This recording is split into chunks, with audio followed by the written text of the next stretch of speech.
السلام عليكم ورحمة الله وبركاته. بسم الله الرحمن الرحيم. الحمد لله رب العالمين. الصلاة والسلام على سيدنا محمد وآله وصحبه أجمعين. അള്ളാഹു നമ്മെ ഏവരെയും അവരിഷ്ടപ്പെടുന്ന അടിയാറുകളിൽ ഉൾക്കൊള്ളിക്കുമാറാവട്ടെ. നമുക്കും നമ്മളോട് ബന്ധമുള്ളവർക്കും ദുനിയാവിലും ആഖിറത്തിലും സമ്പൂർണ്ണ വിജയം നൽകി അള്ളാഹു അനുഗ്രഹിക്കുമാറാവട്ടെ. മനുഷ്യൻ്റെ പ്രകൃതത്തെക്കുറിച്ച് വിവിധ രീതിയിൽ പരിശുദ്ധ ഖുർആൻ വിശദീകരിക്കുന്നുണ്ട്. അതിൽ പ്രധാനപ്പെട്ടൊരു കാര്യമാണ് മനുഷ്യനെ ഉജ്ജലത്തിൽ നിന്ന് സൃഷ്ടിക്കപ്പെട്ടു എന്നൊരു പ്രയോഗം.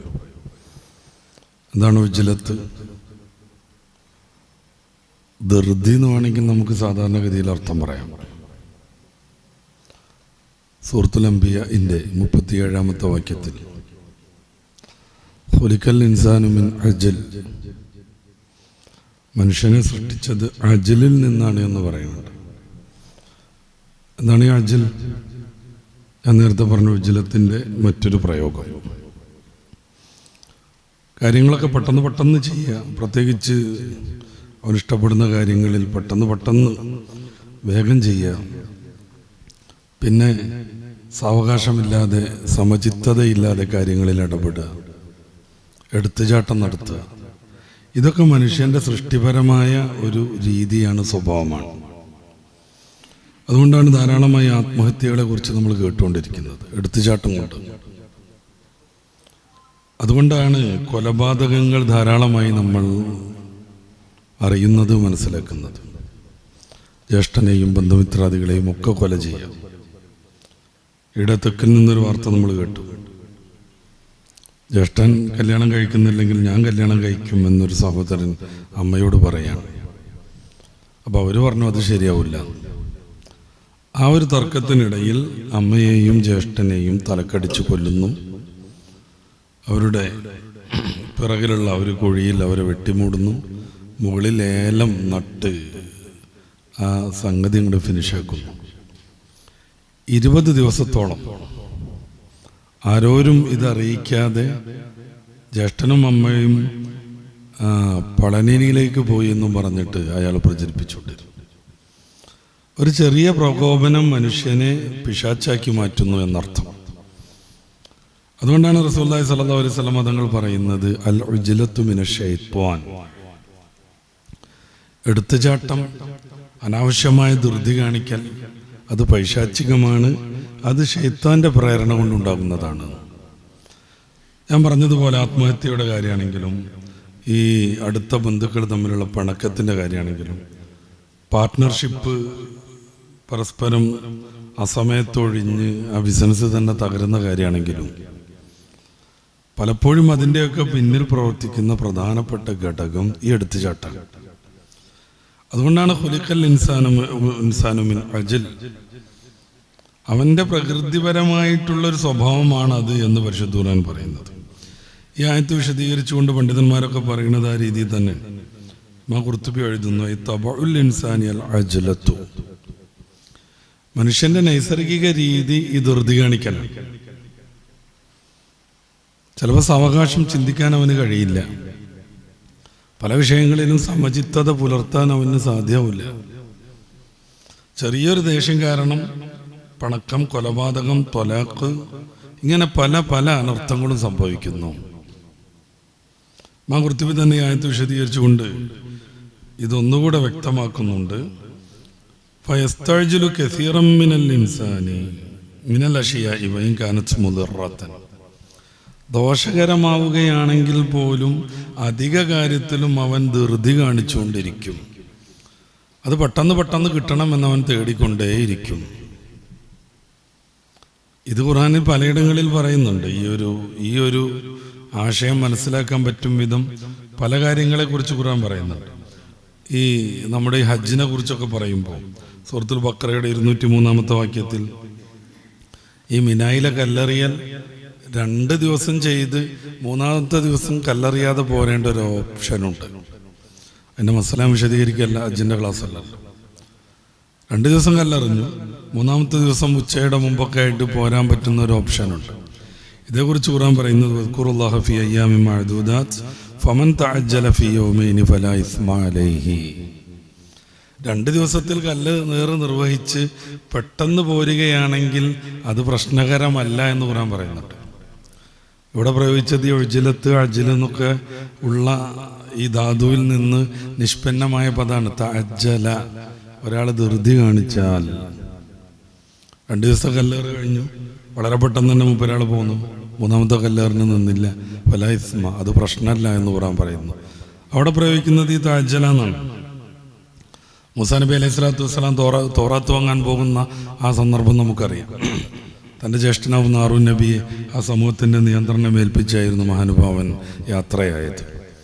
പക്ഷേ ഹാറൂൻ നബിയുടെ നിയന്ത്രണത്തിൽ ഒതുങ്ങാതെ ബനൂ ഇസ്രായേലരാകുന്ന എപ്പോഴും പ്രശ്നങ്ങൾ ഉണ്ടാക്കിക്കൊണ്ടിരിക്കുന്ന ആ സമൂഹം സാമരി സൃഷ്ടം പശുക്കിടാവിനെ ആരാധിക്കാൻ തുടങ്ങുന്നു.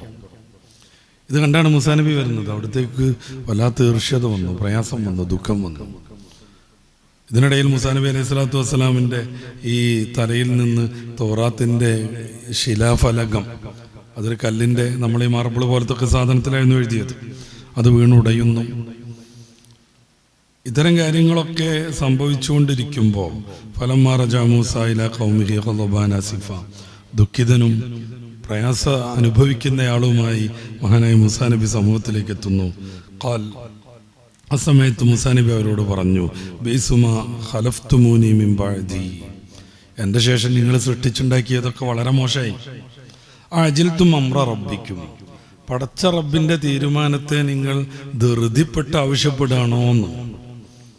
തൗഹീദ് പഠിപ്പിച്ച് തൗഹീദിൻ്റെ ആളുകളായിട്ടൊക്കെ നിന്ന് അവസാനം സാമരി സൃഷ്ടിച്ച സ്വർണത്തിൻ്റെ പശു രൂപത്തിന് ആരാധന അർപ്പിക്കുക വഴി നിങ്ങൾ റബ്ബിൻ്റെ തീരുമാനം, കൽപ്പന, അവൻ്റെ നടപടി, അവൻ്റെ ഉഖൂബത്ത്, അവൻ്റെ ശിക്ഷ, ഇതിനെ പെട്ടെന്ന് ആവശ്യപ്പെടുകയാണോ?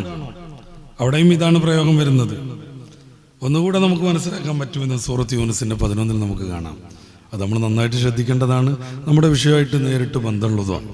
വലൗ തഅജ്ജലല്ലാഹു ലിന്നാസി ശർറ ഇസ്തിഅജാലഹും ബിൽ ഖൈർ, മനുഷ്യന്മാർ നന്മ കിട്ടണം എന്ന് കരുതിയിട്ട് ഈ ധൃതി കാണിക്കുന്നത് പോലെ അവർക്ക് അവകാശപ്പെട്ട തിന്മ ഷർറ് അള്ളാഹു ഒന്ന് ധൃതിപ്പെട്ട് ചെയ്യുകയാണ് എങ്കിൽ കാര്യം അവതാളത്തിലാകുന്ന.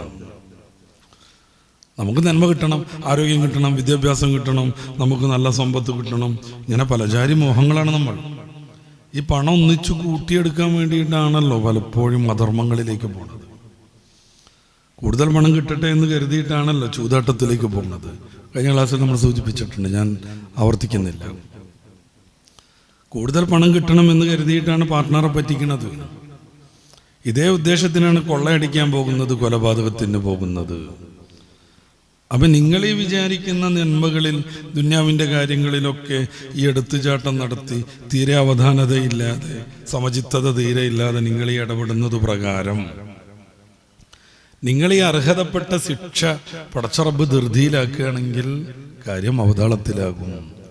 റസൂൽ സല്ലല്ലാഹു അലൈഹി വസല്ലം തങ്ങളുടെ പ്രാർത്ഥനാ ഫലമായാണ് നമുക്കൊക്കെ ഈ പാടത്തൊന്നും വരമ്പത്തൊന്നും കൂലി കിട്ടാത്തത്.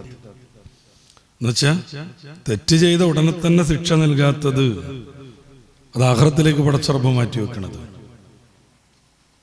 അല്ല എങ്കിൽ ഇവിടെ നടക്കുന്ന എല്ലാ അധർമ്മങ്ങൾക്കും അപ്പോഴപ്പോൾ തന്നെ പടച്ച റബ്ബ് നടപടിക്രമങ്ങൾ നിർവഹിക്കുകയാണെങ്കിൽ കാര്യം വല്ലാതെ കുഴപ്പത്തിലാകും.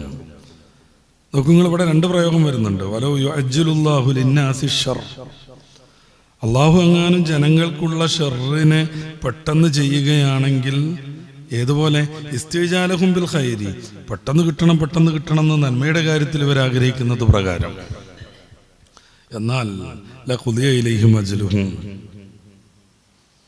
ഈ ആയത്തുകളും അപ്രകാരം തന്നെ വേറെ കുറേ ആയത്തുകളും സൂചിപ്പിക്കുന്നത് എന്താണ്? ഈ ഉജ്ജലത്ത്, എന്താണ് ഈ അജല്, ഈ എടുത്തുചാട്ടം, അല്ലെങ്കിൽ ധൃതി കാണിക്കൽ, അല്ലെങ്കിൽ സാവകാശമില്ലാത്ത വിധം നമ്മൾ കാര്യങ്ങളിൽ ഇടപെടൽ എന്നത് നമ്മൾ മനസ്സിലാക്കി തരും. നമ്മുടെ ജീവിതത്തിൽ പലപ്പോഴും നമ്മൾ തോറ്റുപോകുന്നത് ഈ ഒരു കാര്യം കൊണ്ടാണ്. ഏതോ ഒരു ഹോസ്റ്റലിൽ പഠിക്കുന്ന നമ്മുടെ ഒരു വിദ്യാർത്ഥി നമ്മളോട് പറഞ്ഞു, അവിടെ എനിക്ക് ഒത്തുപോകാൻ കഴിയില്ല, ഇത്ര ഫീസ് അടച്ചിട്ടുള്ളത്, അഡ്മിഷൻ ഫീസ് ഇത്ര കൊടുത്തിട്ടുണ്ട്, നീ അവിടെ നിന്ന് പഠിച്ചേ പറ്റുള്ളൂ എന്ന് പറയാനാണ് നമുക്ക് തോന്നുക. അങ്ങനെ പറഞ്ഞോളൂ, പക്ഷേ കാര്യങ്ങളൊന്ന് അന്വേഷിക്കണം. ആള് പറയുന്നത് പോലെ അവിടെ നിർത്താൻ വലിയ ബുദ്ധിമുട്ട് എന്തെങ്കിലും ഉണ്ടോ? നമ്മളതിൽ പോസിറ്റീവായിട്ട് ഇടപെടണം. ഫീസ് കൊടുത്തു പോയി, ഹോസ്റ്റലിൻ്റെ ഫീസ് കെട്ടിപ്പോയി, ഇതൊന്നും പ്രധാനമല്ല. നമ്മുടെ കുട്ടിയുടെ ഭാവിയാണ് ഏറ്റവും പ്രശ്നം. അത് കാരണം എടുത്തു ചാടിയിട്ട് ആത്മഹത്യ ചെയ്യുന്നവരുണ്ട്. ഗൾഫിൽ നിന്ന് +2 വരെ പഠിച്ച് ഫുൾ മാർക്കും നേടി പിന്നെ എങ്ങനെയെങ്കിലും ഒന്ന് ഞെക്കിപ്പിഴിഞ്ഞ് ഡോക്ടറാക്കണമെന്ന് കരുതിയിട്ട് ഒരു കുട്ടിയെ കേരളത്തിലെ പ്രസിദ്ധമായൊരു എൻട്രൻസ് കോച്ചിങ് ക്ലാസ്സിൽ സ്ഥാപനത്തിൽ ഗൾഫിലെ രക്ഷിതാക്കൾ അഡ്മിറ്റ് ചെയ്ത കഥയുണ്ട്. 2-ാം ദിവസം ആ കുട്ടി മുകളിൽ നിന്ന് ചാടി ആത്മഹത്യ ചെയ്തു. അവൻ ആർട്സ് വിഷയങ്ങളിലായിരുന്നു താല്പര്യം. നിർമ്മിച്ച രക്ഷിതാക്കൾ അവനെ എങ്ങനെയെങ്കിലും ഒന്ന് ഡോക്ടറായി കിട്ടണമെന്ന് മോഹിച്ചു. പുതിയ കാലത്ത് അങ്ങനെ ട്രെൻഡ് ഉണ്ടല്ലോ, കുറഞ്ഞു വരുന്നുണ്ട്. ജോലിയില്ലാത്ത ഡോക്ടർമാർന്ന് വെറുതെ ഗൂഗിൾ ചെയ്താൽ മതി, അപ്പോൾ കുറച്ചും കൂടിയും കുറയും. ഞാനതിനെയോ അല്ലെങ്കിൽ അത്തരം സംവിധാനങ്ങളെ നിരുത്സാഹപ്പെടുത്താൻ പറയല്ല. ഈ കുട്ടിക്ക് ആർട്സ് വിഷയങ്ങളായിരുന്നു താല്പര്യം. ശരിക്കും അവനെ ഒന്ന് ആ രംഗത്ത് പ്രോത്സാഹിപ്പിച്ചിട്ടുണ്ടെങ്കിൽ ചിലപ്പോൾ ഏതെങ്കിലും കേവലം ഒരു MBBS കാരനാവുന്നതിനേക്കാൾ ഈ കുട്ടി ഉന്നതനാകുമായിരുന്നു. സയൻസ് പഠിച്ചവർക്ക് മാത്രമൊന്നുമല്ലല്ലോ കരിയർ വിജയിക്കാൻ കഴിയുക. സയൻസ് പഠിച്ചവർക്ക് മാത്രമൊന്നുമല്ല, യൂണിവേഴ്സിറ്റികളുടെ വൈസ് ചാൻസലർമാരെ കുറിച്ച് പഠിച്ചു നോക്കൂ. 10-27 കൊല്ലമായിരുന്നു നമ്മുടെ കുറുപ്പ് കാലിക്കറ്റ് യൂണിവേഴ്സിറ്റിയുടെ വൈസ് ചാൻസലർ. അയാളെ ഹിസ്റ്ററിയാണ്. ഞാൻ സൂചിപ്പിക്കുന്നത് വിദ്യാഭ്യാസ രംഗത്ത് നമ്മൾ എന്തൊക്കെ ചെയ്യണം എന്നുള്ളതൊന്നുമല്ല, അതല്ലല്ലോ എൻ്റെ മാറ്റർ. ആ കുട്ടിക്ക് സയൻസിന് താല്പര്യമില്ലെന്നും ഡോക്ടറാൻ താല്പര്യമില്ലെന്നും പല ആവർത്തി പറയുമ്പോൾ നമ്മുടെ ഇഷ്ടം പറഞ്ഞു കൊടുക്കുകയൊക്കെ ചെയ്യാം, വേണമെങ്കിൽ പ്രോത്സാഹനം നടത്തുക. അതിനപ്പുറം നിർബന്ധിച്ച് നീ അതേ ചെയ്തൂടൂ എന്ന രീതിയിൽ നമ്മൾ ഇടപെടുമ്പോൾ ആ കുട്ടിയുടെ ഭാവി തന്നെ അവതാളത്തിലാകും. സാവകാശമാണ് നമ്മുടെ പ്രവൃത്തി വേണ്ടത്. ശബ്ദം പൊയ്ത്തുംകടവിൻ്റെ ഒരു ചെറുകഥ നിങ്ങൾ വായിച്ചിട്ടുണ്ടോ എന്ന് എനിക്കറിയില്ല. 4 പ്രാവശ്യം SSLC എഴുതിയിട്ടും ജയിക്കാത്ത കുട്ടിയെ കുറിച്ചാണ് അയാൾ പറയുന്നത്. പണ്ട് എനിക്കൊന്നും ഡോക്ടറാവാനുള്ളൊരു മാർഗവും സാഹചര്യവും ഇല്ലായിരുന്നു. ഇപ്പോൾ ഞാൻ ജോലി ചെയ്ത് ബിസിനസ് നടത്തി വമ്പിച്ച പണം ഉണ്ടായി. എൻ്റെ ആ ഒരു മോഹം, എൻ്റെ മോനെങ്കിലും ഒന്ന് ഡോക്ടറാക്കി തീർക്കണം എന്ന് വിചാരിക്കുമ്പോൾ SSLC ഒന്ന് പാസ്സാവണ്ടേ, ഇത് 4-ാം പ്രാവശ്യം എന്നറിയണതാണ് ചെറുകഥ. ആ കുട്ടിക്കും വേണമെങ്കിൽ അഡ്മിഷൻ കിട്ടും. ആശ്രയ കോളേജുകളുടെ മത്സരമാണല്ലോ, പണമായിരിക്കും ആവശ്യം. അങ്ങനെ 2, 3, 4 കൊല്ലം പഠിച്ച് അവസാനം ഇതിനോടൊക്കെ വിരക്തി വന്ന് ചിലപ്പോൾ ജീവിതത്തിൽ നിന്ന് തന്നെ ഒളിച്ചോടുന്ന അവസ്ഥ ഉണ്ടാകും. തക്കവാത്തൊരു സ്ഥലത്ത് പ്രസംഗിക്കാൻ പോയപ്പോൾ ഒരു മോനെ പരിചയപ്പെടുത്തിയിട്ട് പറഞ്ഞു, ഇവനൊന്ന് MBBS പാസ്സാവുന്നത് വരക്കണം. ഞാൻ ചെയ്യാമെന്ന് പറഞ്ഞു. അതല്ല, അയാൾ പറയാ ഇപ്പോൾ 7-8 കൊല്ലമായി. അവനിൽ നിന്ന് ഈ കാര്യങ്ങളൊക്കെ പഠിച്ച് കുറേ ആളുകൾ പാസ്സായിപ്പോയി എന്ന് പറഞ്ഞു. അപ്പോൾ എടുത്തുചാട്ടം മക്കളുടെ വിദ്യാഭ്യാസത്തിൻ്റെ കാര്യത്തിൽ മാത്രമൊന്നുമല്ല. കെട്ടിച്ച പെൺകുട്ടി പറയാണ്, ഇവിടെ എനിക്ക് ഒത്തുപോകൂല എന്ന്. അല്ലോ, എത്ര പൈസ, ഇത്ര രൂപയ്ക്ക് അന്ന് ബിരിയാണി വെച്ചു, ആളുകളുടെ ഇടയിലൊക്കെ മാനം കെട്ടു, അതുകൊണ്ട് നീ അവിടെ തന്നെ നിൽക്കുമെന്ന് പറയലാണ് ഒരു പിതാവ് ചെയ്യേണ്ടത്. പല കേസിലും പല ആത്മഹത്യയുടെ വിഷയത്തിലും നമ്മൾ അങ്ങനെ വായിക്കുന്നുണ്ട്. പിന്നെ ആ പിതാവിനും മാതാവിനും സങ്കടം തോന്നും. അസ്വബറിന്റെ സിദ്മത്തിലോല സല്ലല്ലാഹു അലൈഹി വസല്ലം തങ്ങൾ പറഞ്ഞത് അങ്ങനെയാണ്. ക്ഷമയും സാവകാശവും സഹനവും ഒക്കെ ആദ്യഘട്ടത്തിൽ നടത്തണം. ഈയിടെ 3 കുട്ടികളുള്ള ഒരു സഹോദരി ആത്മഹത്യ ചെയ്ത വാർത്തയുടെ അവസാനം ഉണ്ടായിരുന്നു. 2 വർഷമായിട്ട് പറഞ്ഞു തുടങ്ങിയിട്ടുണ്ട് അത്രേ, എനിക്കിവിടെ നിൽക്കാൻ പറ്റില്ല, ഭയങ്കര പ്രശ്നമാണ്, ബുദ്ധിമുട്ടാണ്. ചിലപ്പോൾ നമ്മളോട് നല്ല ഉഷാറായിരിക്കും. ആ കുട്ടിയുടെ മദറില്ലോയും ഫാദറില്ലോയും അമ്മയോശനും അമ്മായിമ്മയൊക്കെ നല്ല ഉഷാറായിരിക്കും. പുറത്തും നമ്മുടെ പൊതു ഫംഗ്ഷനുകളിലും നല്ല ഉഷാറായിരിക്കും. പക്ഷേ ഈ കുട്ടി അനുഭവിക്കുന്ന സ്വകാര്യമായ ദുഃഖങ്ങൾ അവൾ പറയുമ്പോൾ നമ്മൾ അറിയണം. ഇങ്ങോട്ട് വരുമെന്ന് പറയാം. അപ്പം നമുക്ക് സാമൂഹികമായ ചില പ്രശ്നങ്ങൾ ഇങ്ങനെ നമ്മുടെ മനസ്സിൽ അലോസരപ്പെടുത്തും. ഇനി 5 കെട്ടിക്കാണ്ട് ഇവളിങ്ങനെ മുടങ്ങി വന്നിട്ടുണ്ടെങ്കിൽ അത് പ്രയാസമാകും. ഒരു കുട്ടിയുടെ ജീവൻ വെച്ച് പന്താടാൻ അതൊന്നും കാരണമല്ല എന്ന് മനസ്സിലാക്കണം. അവളുടേതല്ലാത്ത കാരണത്താൽ ഒരു കുട്ടി വീട്ടിലിരിക്കുന്നുവെങ്കിൽ അത് അനുജത്തിയെ ബാധിക്കേണ്ട കാര്യം തന്നെയല്ല. പക്ഷെ നമ്മൾ അതേക്കുറിച്ച് ശ്രദ്ധ വെക്കുന്നില്ലെങ്കിൽ ഒരു കയറില്ല ജീവിതം അവസാനിക്കുന്നു. അതൊരു നന്മയാണോ? അല്ല. എന്ത് പ്രലോഭനവും പ്രകോപനവും പ്രശ്നങ്ങളും പ്രയാസങ്ങളും ഉണ്ടായാലും ക്ഷമ കാണിക്കാനും സഹനം നടത്താനും സമചിത്തതയോടെ അതിനെ നേരിടാനും ഓരോ വ്യക്തിയും ഈ ഉമ്മത്തിലെ ഓരോ മെമ്പറും പഠിക്കാൻ വേണം. ഭർത്താവിൻ്റെ വീട്ടിൽ പ്രശ്നമുണ്ട് എങ്കിൽ മാതാപിതാക്കൾ പറഞ്ഞിട്ട് അവർ മനസ്സിലാക്കണില്ല എന്നുണ്ടെങ്കിൽ അന്തുള്ള മൂത്താപ്പാക്ക് വേണമെങ്കിൽ ഫോൺ വിളിക്കാലോ, അമ്മാവനെ വിളിക്കാലോ, പള്ളി കമ്മിറ്റിയുടെ പ്രസിഡന്റിൻ്റെയോ സെക്രട്ടറിയുടെയോ മുസ്ലിം ജമാഅത്തിൻ്റെ SYSൻ്റെ സെക്രട്ടറിയോ പ്രസിഡൻ്റെയൊക്കെ നമ്പർ സംഘടിപ്പിച്ച് അവരൊന്ന് വിളിക്കാലോ, കാര്യങ്ങൾ ബോധ്യപ്പെടുത്താലോ. ഒന്നും പറ്റണില്ല എങ്കിൽ കുടുംബ കോടതി പോകാലോ. ക്ഷമിച്ച് ജീവിക്കാൻ തന്നെയാണ് തീരുമാനമെങ്കിൽ മക്കളുടെ ഭാവിയെ കോർത്ത് അസഹ്യമായ രീതിയിൽ പ്രശ്നങ്ങളൊന്നുമില്ല. ഈ കുത്തുവാക്കൊക്കെ അങ്ങനെ പറയും. അങ്ങനെ ക്ഷമിച്ച് ജീവിക്കാനാണ് അവർ തീരുമാനിക്കുന്നതെങ്കിൽ ഹബീബായ റസൂൽ സല്ലല്ലാഹു അലൈഹി വസല്ലമ തങ്ങൾ നമ്മളൊക്കെ ജീവിതത്തിൽ മനസ്സിലാക്കേണ്ട ഒരു ഹദീസിന്റെ ഭാഗമാണത്. നോമ്പിനെ കുറിച്ച് പറയുമ്പോൾ പരിശുദ്ധ റമദാനിന്റെ പ്രത്യേകതകൾ പറഞ്ഞുകൊണ്ടിരിക്കുമ്പോൾ വഹുവ ഷഹ്റു സ്വബ്ർ, റമദാൻ ക്ഷമയുടെ മാസമാകുന്നു. അസ്വബ്റു ജസാഉഹു വൽ ജന്ന, ക്ഷമയുടെ പ്രതിഫലം സ്വർഗമാകുന്നു എന്ന് ഹബീബായ നബി തങ്ങൾ പറഞ്ഞിട്ടുണ്ട്.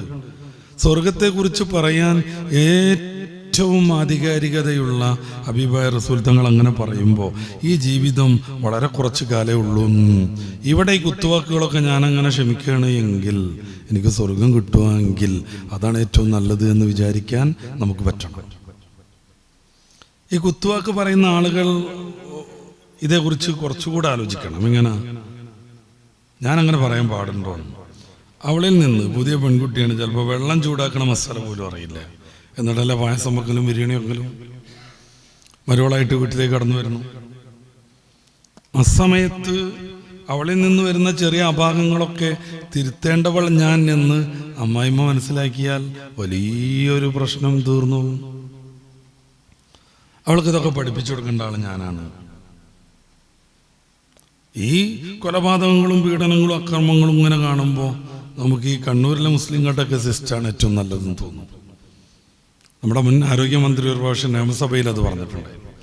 ഞങ്ങളുടെ നാട്ടിലെ കണ്ണൂരിലെ മുസ്ലിം സ്ത്രീകൾക്ക് ഒരു പ്രശ്നമില്ല, പീഡനമില്ല, ആത്മഹത്യയോ ഇല്ല. എന്തുകൊണ്ട്? അവരവരുടെ വീട്ടിലാണ് താമസിക്കുന്നത്.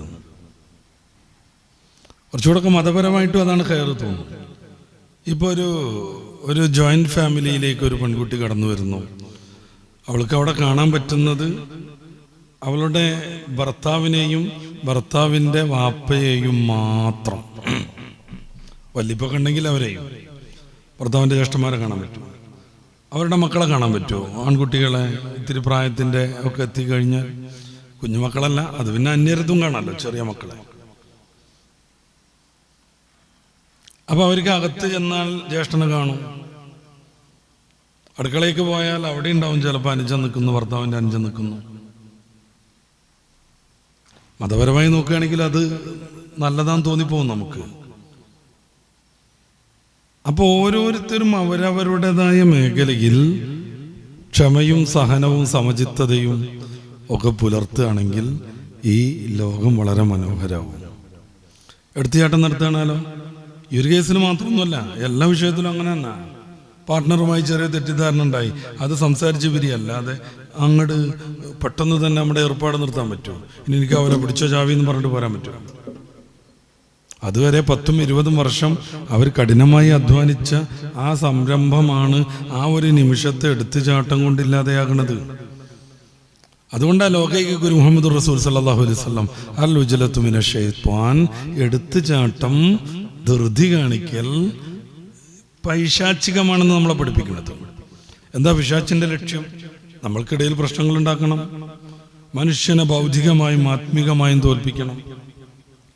ഈ പിശാചിന് വഴിപ്പെടുമ്പോൾ നമ്മുടെ ബിസിനസ് തോറ്റു എന്നുള്ളത് മാത്രമല്ല പ്രശ്നം. അലം മഹദിയിലേക്കും വ്യാപനിയാതമല്ലാത്ത അബ്ദു ഷൈത്വാൻ, പിശാചിന് വഴിപ്പെടരുതെന്ന് നിങ്ങളോട് ഞാൻ വാഗ്ദാനം ചെയ്തിട്ടില്ലായിരുന്നോ, കരാറ് മേടിച്ചിട്ടില്ലായിരുന്നോ എന്ന് ചോദിക്കുന്ന ഒരു ദിവസം വരും. അന്ന് മറുപടി പറഞ്ഞു കൊടുക്കാൻ വേണ്ടി വരും. സുഹൃത്തിയാസിയിൽ നമ്മളത് എപ്പോഴും ഓതുന്നുണ്ടല്ലോ. അന്ന് നമ്മൾ മറുപടി പറഞ്ഞാലും പറഞ്ഞില്ലെങ്കിലും, പറയില്ല എന്ന് വാശി പിടിച്ചാലും നമ്മുടെ കൈ പറയും, കാല് സാക്ഷി നിൽക്കും. തെറ്റിനെ കുറിച്ച് പറയുന്ന, ചെയ്യുന്ന, മനസ്സിലാക്കുന്ന, ചിന്തിക്കുന്ന എല്ലാ സന്ദർഭത്തിലും നമ്മൾ ഈ ആയത്തൊക്കെ മനസ്സിലേക്ക് കൊണ്ടുവരണം. സൂറത്ത് യാസീനിന്റെ 65-ാമത്തെ വാക്യം, അല്യൗമ നഖ്തിമു അലാ അഫ്വാഹിഹിം, മായന്റെ പ്രവർത്തനം അല്ലാഹു നിരോധിക്കും. വതുകല്ലിമുനാ അയ്ദീഹിം, കൈകൾ സംസാരിക്കും. വതശ്ഹദു അർജുലുഹും, കൈ സംസാരിക്കുന്നതിന് കാല് സാക്ഷ്യം പറയും. നമ്മുടെ ശരീരം മാസകലം സംസാരിക്കും. ഖുർആനത് പറയുന്നുണ്ട്. എന്തിനെ? നമുക്കെതിരെ നിങ്ങൾ സാക്ഷി നിന്നു എന്ന് നമ്മുടെ തൊലിയോടും കയ്യിനോടുമൊക്കെ ആസകലമുള്ള നമ്മൾ രൂപം ചോദിക്കുന്നത് ഖുർആൻ ഉദ്ധരിക്കുന്നുണ്ട്. ലിമ ഷഹിത്തും അലൈന, എന്തിനാ നിങ്ങൾ നമുക്കെതിരെ സാക്ഷി നിന്ന്? ഞാൻ അവിടെ പോയതും ഇവിടെ പോയതും ഇന്ന തോന്നിയാസം ചെയ്തതും ഇന്നടത്തുനിന്ന് മോഷ്ടിച്ചതും വ്യഭിചാരം നടത്തിയതും എല്ലാം റബ്ബിന്റെ കോടതിയിൽ നിങ്ങളെന്തിനാ സാക്ഷ്യം പറഞ്ഞു എന്ന് നമ്മളോട് ചോദിക്കുന്ന രംഗം. ലിമ ഷഹിത്തും അലൈന, എന്തുകൊണ്ട് നിങ്ങൾ നമുക്കെതിരെ സാക്ഷി പറഞ്ഞു? ആ സമയത്ത് നമ്മുടെ തൊലിയും സാക്ഷി നിന്ന് നമ്മുടെ അവയവങ്ങളും എല്ലാം പറയും, അന്തഖനല്ലാഹുല്ലദീ അന്തഖ കുല്ല ശൈ, എല്ലാ വസ്തുക്കളെയും സംസാരിപ്പിച്ച പടച്ച റബ്ബ് ഞങ്ങളെ കൊണ്ട് പറയിപ്പിച്ചു. ദുന്യാവിന്റെ ഓരോ പീസും നമ്മൾ ചെയ്തതെ കുറിച്ച് പറഞ്ഞുകൊണ്ടിരിക്കും. യൗമഇദുൻ തുഹദ്ദിസു അഖ്ബാറഹാ ബിഅന്ന റബ്ബക ഔഹാ ലഹാ. ദുന്യാവ് അന്ന് സംഭവിച്ച ഓരോ ദിവസവും ടൈമും സഹിതം പറഞ്ഞുകൊണ്ടിരിക്കും. അതുകൊണ്ടാണ് നമ്മൾ നിസ്കരിക്കുന്ന സമയത്ത് ഒരു നിസ്കാരം കഴിഞ്ഞാൽ അടുത്ത പോയിന്റിലേക്ക് മാറി നിൽക്കുന്നത്. ആ ഭാഗവും സാക്ഷി നിൽക്കട്ടെ എന്ന് കരുതിയിട്ട്, ആ ഭാഗവും നമുക്ക് സാക്ഷി നിൽക്കട്ടെ എന്ന് കരുതിയിട്ട്. ഇതിൻ്റെ നേരെ ഓപ്പോസിറ്റ് നമ്മൾ മനസ്സിലാക്കിയേ പറ്റുള്ളൂ. നമ്മൾ മോഷ്ടിച്ചത്, നമ്മൾ വ്യഭിചരിച്ചത്, നമ്മൾ ഗീബത്ത് പറഞ്ഞത്, ആ സ്ഥലവും പശ്ചാത്തലവും പോലും അവിടെ എത്തുമെന്ന് മുഫസ്സിറുകൾ വിശദീകരിക്കുന്നത് കാണാം. അപ്പൊ എടുത്തുചാട്ടം എന്നുള്ളത് ചില്ലറ സംഗതിയല്ല എന്നാണ് ഞാൻ സൂചിപ്പിക്കാൻ ശ്രമിക്കുന്നത്. കുടുംബ കോടതികളിൽ അടുത്ത കാലത്തൊന്നും തീരാത്ത വിധം ഡൈവേഴ്സ് അപേക്ഷകൾ കെട്ടിക്കിടക്കുന്നു. ഇനി കുറേ കുടുംബ കോടതികൾ സ്ഥാപിക്കണം എന്നാണ് പറയണത്. പണ്ടൊക്കെ നമുക്കറിയാലോ, കേൽപ്പത്ത് എന്ന് പറഞ്ഞാൽ മലപ്പുറം എന്ന് മനസ്സിലാവുമായിരുന്നു. ഇപ്പോൾ എന്താന്നുള്ളത് നമ്മൾ ഗൂഗിൾ നോക്കി പഠിക്കണം. കേൽ 53F. എന്ത് കാര്യം? കുറേ വാഹനം വന്നപ്പോൾ കുറേ രജിസ്റ്റർ കേന്ദ്രങ്ങളുണ്ടായി. അതന്നെ. അപ്പം എല്ലാ ജില്ലയിലും ഓരോ കുടുംബ കോടതിയൊക്കെ ഇതുവരെ നടക്കുമായിരുന്നു. ഇനി അതൊന്നും പോരാ, എല്ലാ ജില്ലയിലും കുറേ വേണമെന്നാണ് പറയണത്. വാഹനം കൂടുമ്പോൾ രജിസ്റ്റർ ചെയ്യേണ്ട ഓഫീസുകൾ കൂടേണ്ടതുപോലെ പ്രശ്നങ്ങൾ കൂടുമ്പോൾ വിവാഹമോചനം പോലത്തെ വിഷയങ്ങൾ ചർച്ച ചെയ്യുന്ന ഫാമിലി കോർട്ടുകളും കൂടേണ്ടി വരും. ഈ തൊലാഖ് എന്നൊക്കെ പറഞ്ഞാൽ എന്താ? പരിശുദ്ധ ഇസ്ലാം തൊലാഖിനെ അംഗീകരിച്ചിട്ടുണ്ട്, ഒരു തർക്കമല്ല അതിൽ. അവിടെ മാനവ വിരുദ്ധം എന്നൊന്നും പറയണ്ട. ഇസ്ലാം മാനവികമായതുകൊണ്ടാണ് തൊലാഖിനെ അനുവദിച്ചത്. അതല്ല എങ്കിൽ കെട്ടി രണ്ടുപേർ ഒന്നായി അതൊരു കുടുക്കമായി, ബന്ധത്തേക്കുള്ളതൊരു ബന്ധനമായി മാറി. ഇനിയൊന്ന് വേർപിരിയണമെങ്കിൽ ഒരു കയറ് നഷ്ടപ്പെടുത്തണം, അല്ലെങ്കിൽ 4 ലിറ്റർ പെട്രോൾ നശിപ്പിക്കണം, അതല്ലെങ്കിൽ ഗ്യാസ് സിലിണ്ടർ പൊട്ടിത്തെറിക്കണം എന്ന് വന്നാൽ മാനവവിരുദ്ധവത്. ചില ദർശനങ്ങളിലൊക്കെ അങ്ങനെയാണ്. ദൈവം കൂട്ടിച്ചേർത്തതിനെ നിങ്ങളായിട്ട് വേർപിരിക്കാൻ പറ്റില്ല എന്നാണ്. നല്ല ആശയമായിട്ട് തോന്നും. റെഡിയായ രീതിയിൽ നടക്കുമ്പോൾ അത് തന്നെയാണ് വേണ്ടതും. നേരെ മറിച്ച് ഒരു നിലക്കും ഒത്തുപോകൂല എന്ന രീതിയിലേക്ക് കാര്യങ്ങൾ എത്തിയാൽ, പിന്നെയും ഒന്നിച്ചു തന്നെ നിൽക്കണം എന്ന് തീരുമാനം വന്നാൽ, ഈ ബന്ധം ഒന്ന് മാറിക്കിട്ടണമെന്നുണ്ടെങ്കിൽ ഗ്യാസ് സിലിണ്ടർ പൊട്ടിത്തെറിക്കേണ്ടി വരും. അത് പാടില്ല എന്നതുകൊണ്ട് മാത്രമാണ് നിവർത്തികേടിൻ്റെ സന്ദർഭത്തിൽ എടുത്തുദ്ധരിക്കാൻ, ഉപയോഗിക്കാൻ ഇസ്ലാം ത്വലാഖ് എന്ന് പറയുന്ന, അല്ലെങ്കിൽ വിവാഹമോചനം എന്ന് പറയുന്ന സംവിധാനം. ആണിനുണ്ട് പെണ്ണിനുണ്ട്. ആണിന് പെണ്ണിനെ ഉപേക്ഷിക്കാം, പെണ്ണിന് ആണിനെയും ഉപേക്ഷിക്കാം. അള്ളാഹുവിൻ്റെ മതത്തിൽ നയമായി വന്നത്. അപ്പോൾ എടുത്തു ചാടാൻ പാടില്ല. എന്തോ ഒരു ചെറിയ പ്രയാസം കാരണം എൻ്റെ 3 ഞാൻ ചെല്ലിയെന്നോട് കൽപ്പന കൊടുക്കല. കുടുംബസ്ഥങ്ങളുടെ അടുത്ത് വരുന്നുണ്ട്, ഞാൻ 300 തലാഖല്ലേ ഭാര്യൻ്റെ എന്ന് പറഞ്ഞിട്ട്. ഒരാളിത്തിരി നർമ്മം കലർത്തിയ മറുപടി പറഞ്ഞത്, 3 എടുത്തുള്ള ബാക്കിയുടെ ഒഴിവായിക്കളാം. ഇതിന് ദേഷ്യം പിടിച്ച് തലാഖിയല്ല, തലാഖാവൂല എന്നൊക്കെ ഈ വളഞ്ഞ മൗലവിമാർ മസല പറഞ്ഞെടുത്തുകൊണ്ട് ഈ ഒരു ഗുരുതരമായ പ്രശ്നം പരിഹരിക്കുമോ? നമ്മൾ ദേഷ്യം പിടിച്ച് പള്ളക്കട കുത്തി, വലിയ കത്തിയുണ്ട്, അത് ദേഷ്യം പിടിച്ചിട്ടാണ്, അതുകൊണ്ട് പള്ള പൊളിയിൽ അങ്ങനെ ഉണ്ടാകും. അല്ലെങ്കിൽ ആരാണ് ത്വലാക്ക് ഭാര്യനെ കെട്ടിപ്പിടിച്ച് കാലുകളും കൈകളും പണച്ച് 2 കവളിലും മുത്തം കൊടുത്ത് പ്രിയേ മുത്തേ കല്ലേ പൊന്നെ എന്നൊക്കെ പറഞ്ഞ് ത്വലാക്കല്ല. ദേഷ്യം പിടിക്കുമ്പോൾ തന്നെയല്ലേ ഈ സംഭവം ഉണ്ടാവല്. എന്നിട്ട് മസാലായിട്ട് വരിക വ്യഭിചാരം പ്രോത്സാഹിപ്പിക്കാൻ, ജാരസന്താനങ്ങളെ നിർമ്മിക്കാൻ. ദേഷ്യം പിടിച്ച് തലാക്കില്ല, തലാക്കാവില്ല, അതുകൊണ്ട് കുഴപ്പമില്ല. വേറെ ചില ആൾക്കാർ 3 ചെല്ലിയോ 1 ആവുള്ളൂ, അപ്പം 2 ബാക്കിയുണ്ട്. ഇത് ചെല്ലാതിരിക്കാനുള്ള സാവകാശവും സമചിത്തതയും കാണിക്കുകയാണ് വേണ്ടത്. നടത്തിയതിൻ്റെ ശേഷം എന്തൊക്കെ പറഞ്ഞൊപ്പിച്ച് ആ ദീനീ വിരുദ്ധമായ ബന്ധത്തിന് അംഗീകാരം കൊടുക്കുകയല്ല. ഞാനിപ്പോൾ മുജീബ് മാഷയ്ക്ക് 3000 രൂപ കടം മേടിച്ചു. അടുത്ത ആഴ്ച കണ്ടപ്പോൾ എൻ്റെ കയ്യിൽ അത് ഒത്തുവരും ചെയ്തപ്പോൾ ഞാൻ 3000 മൂപ്പര് കൊടുത്തു. ആ മൂപ്പര് പറയാണ് ഇപ്പം 1000 ആയിട്ടോ. കാര്യം 3 ഒപ്പം ചെല്ലിയ 1 ഉള്ളൂ. മൂപ്പര് പറയാം ഇപ്പം 1000 ആയിട്ടോ, ഇനി അടുത്ത പ്രാവശ്യം അതിൻ്റെ പിറ്റത്തെ പ്രാവശ്യം കൂടെ ആയിട്ട് ഫുള്ള് തന്നാളെ. ഒരു വിദ്യാർത്ഥികാരനാണെങ്കിൽ അങ്ങനെ പറയണ്ടേ മൂപ്പര്? അപ്പോൾ മൂപ്പര അഭിപ്രായത്തിൽ ഇത് 3000 തിരിച്ചു കൊടുക്കണേൽ എന്താവണം? ഞാൻ അടുത്ത ചൊവ്വാഴ്ച 1000 കൊടുത്തു, പിറ്റത്തെ 1000 അങ്ങനെ 3 ഘട്ടമായിട്ട് കൊടുക്കണം എന്നാ. അങ്ങനെ ദീനിൽ മസാലല്ല. അത് ഇബ്നു അബ്ബാസ് തങ്ങൾ പറയണത് 300 ചെല്ലിയെങ്കിൽ 3 എടുത്ത് ബാക്കിയുടെ ഒഴിവായിക്കണം. ത്വലാക്ക് ചെല്ലേണ്ടതിന് മുമ്പ് കുറേ സ്റ്റെപ്പ് നമ്മൾ പാലിച്ചിരിക്കണം. ആദ്യമായി നമ്മൾ അവരോട് ഉപദേശം നടത്തണം. അത് നമ്മുടെ ഭാഗം ഫുള്ള് ന്യായീകരിച്ച് നീയൊരു ഭയങ്കര ഫ്രോഡാന്നുള്ള രീതിക്കല്ല. കാര്യം എന്തെന്ന് മനസ്സിലാക്കണം. നമ്മളടുത്ത് തെറ്റ് വന്നു എങ്കിൽ അത് അംഗീകരിക്കാൻ നമ്മൾക്ക് സന്നദ്ധത വരുമ്പോൾ നമ്മളൊരു പൂർണ്ണ മനുഷ്യനാവുന്നു എന്ന് മനസ്സിലാക്കുക. പ്രഭാഷണം നടത്തി ഇറങ്ങിപ്പോകുമ്പോഴാണ് ദൂരെ നിന്ന് പ്രഭാഷണം കേട്ടൊരു ഉമ്മ പറഞ്ഞു കൊടുക്കുന്നത്, നിങ്ങളാ പറഞ്ഞതല്ലല്ലോ ശരിയെന്ന്. സയ്യിദുനാ ഉമർ ഫാറൂഖ് റളിയല്ലാഹു അൻഹുവിനോട് മഹർ കൂടി വന്ന് പുരുഷന്മാരൊക്കെ പുര നിറഞ്ഞ് നിൽക്കാൻ തുടങ്ങി. കല്യാണം നടത്താൻ പറ്റണില്ലേ? മഹാനുഭാവം പറഞ്ഞു ഇതിനൊരു കൺട്രോൾ ചെയ്യണം, ഇതൊന്ന് നിയന്ത്രിക്കണം. പ്രസംഗം കഴിഞ്ഞ് ഇറങ്ങി പോകുമ്പോഴാണ് ഒരു ഉമ്മാമ്മ പറയണത്, എല്ലാ പരിശുദ്ധ ഖുർആനിൽ വലിയൊരു കൂമ്പാരം മഹർ കൊണ്ടുവന്നാലും അത് പെണ്ണിന് അവകാശപ്പെട്ടതാന്ന് പറയണത് എന്തേ നിങ്ങൾ മറന്നുപോയിന്ന്. പോടി എവിടെ നിന്ന് പറഞ്ഞു ഉമർ ഫാറൂഖ് തങ്ങൾ ചലകാതെ പോന്നറിഞ്ഞു. ഓടി വന്നു. പിരിയാൻ നിൽക്കുന്ന ആളുകളൊക്കെ വിളിച്ചു കൂട്ടി, വരി ഒരു കാര്യം പറയണ്ടെന്ന് പറഞ്ഞിട്ട് ഉമറു, ആ സഹോദരി പറഞ്ഞതാണ് ശരി, ഉമർ പഴച്ചിരിക്കുന്നു എന്ന് പറഞ്ഞു. ഇതാണ് പൂർണ്ണത. അസാബത്ത് ഇംറഅതു, ആ പെണ്ണ് പറഞ്ഞതാണ് ശരി. ഉമറു, ഉമറിന് പിഴവ് സംഭവിച്ചിരിക്കുന്നു എന്ന് തുറന്നു പറഞ്ഞു.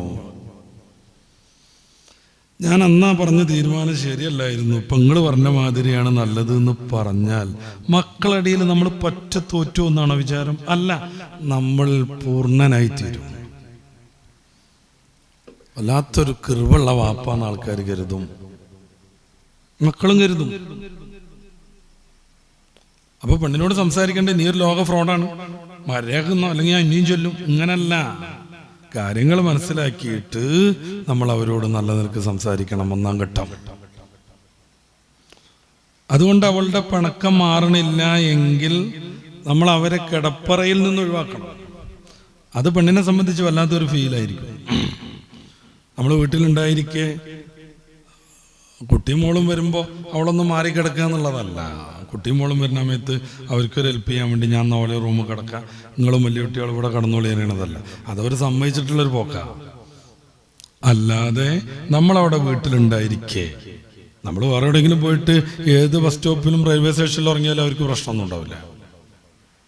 നമ്മളവിടെ ഉണ്ടായിരിക്കുക അവരോട് എൻ്റെ റൂമിൽ കിടക്കണ്ട, എന്നോടൊപ്പം കിടക്കണ്ട, നീ വേറെ പോയിക്കുക, എന്നാലും പിണങ്ങിയിട്ടല്ല ഈ നിൽക്കുന്നത്, അങ്ങനെ ഒറ്റക്കൊന്ന് ജീവിച്ച് നോക്കുന്നൊക്കെ പറഞ്ഞ് മാറ്റി നിർത്തിയാൽ ചിലപ്പോൾ ഒരു 2 മണിക്കൂർ കഴിയുമ്പോൾ ഇങ്ങനെ മെല്ലെ വരും, നിങ്ങളെന്ന് ചോറ് കഴിച്ചിരുന്നോന്നൊക്കെ ചോദിച്ചിട്ട്.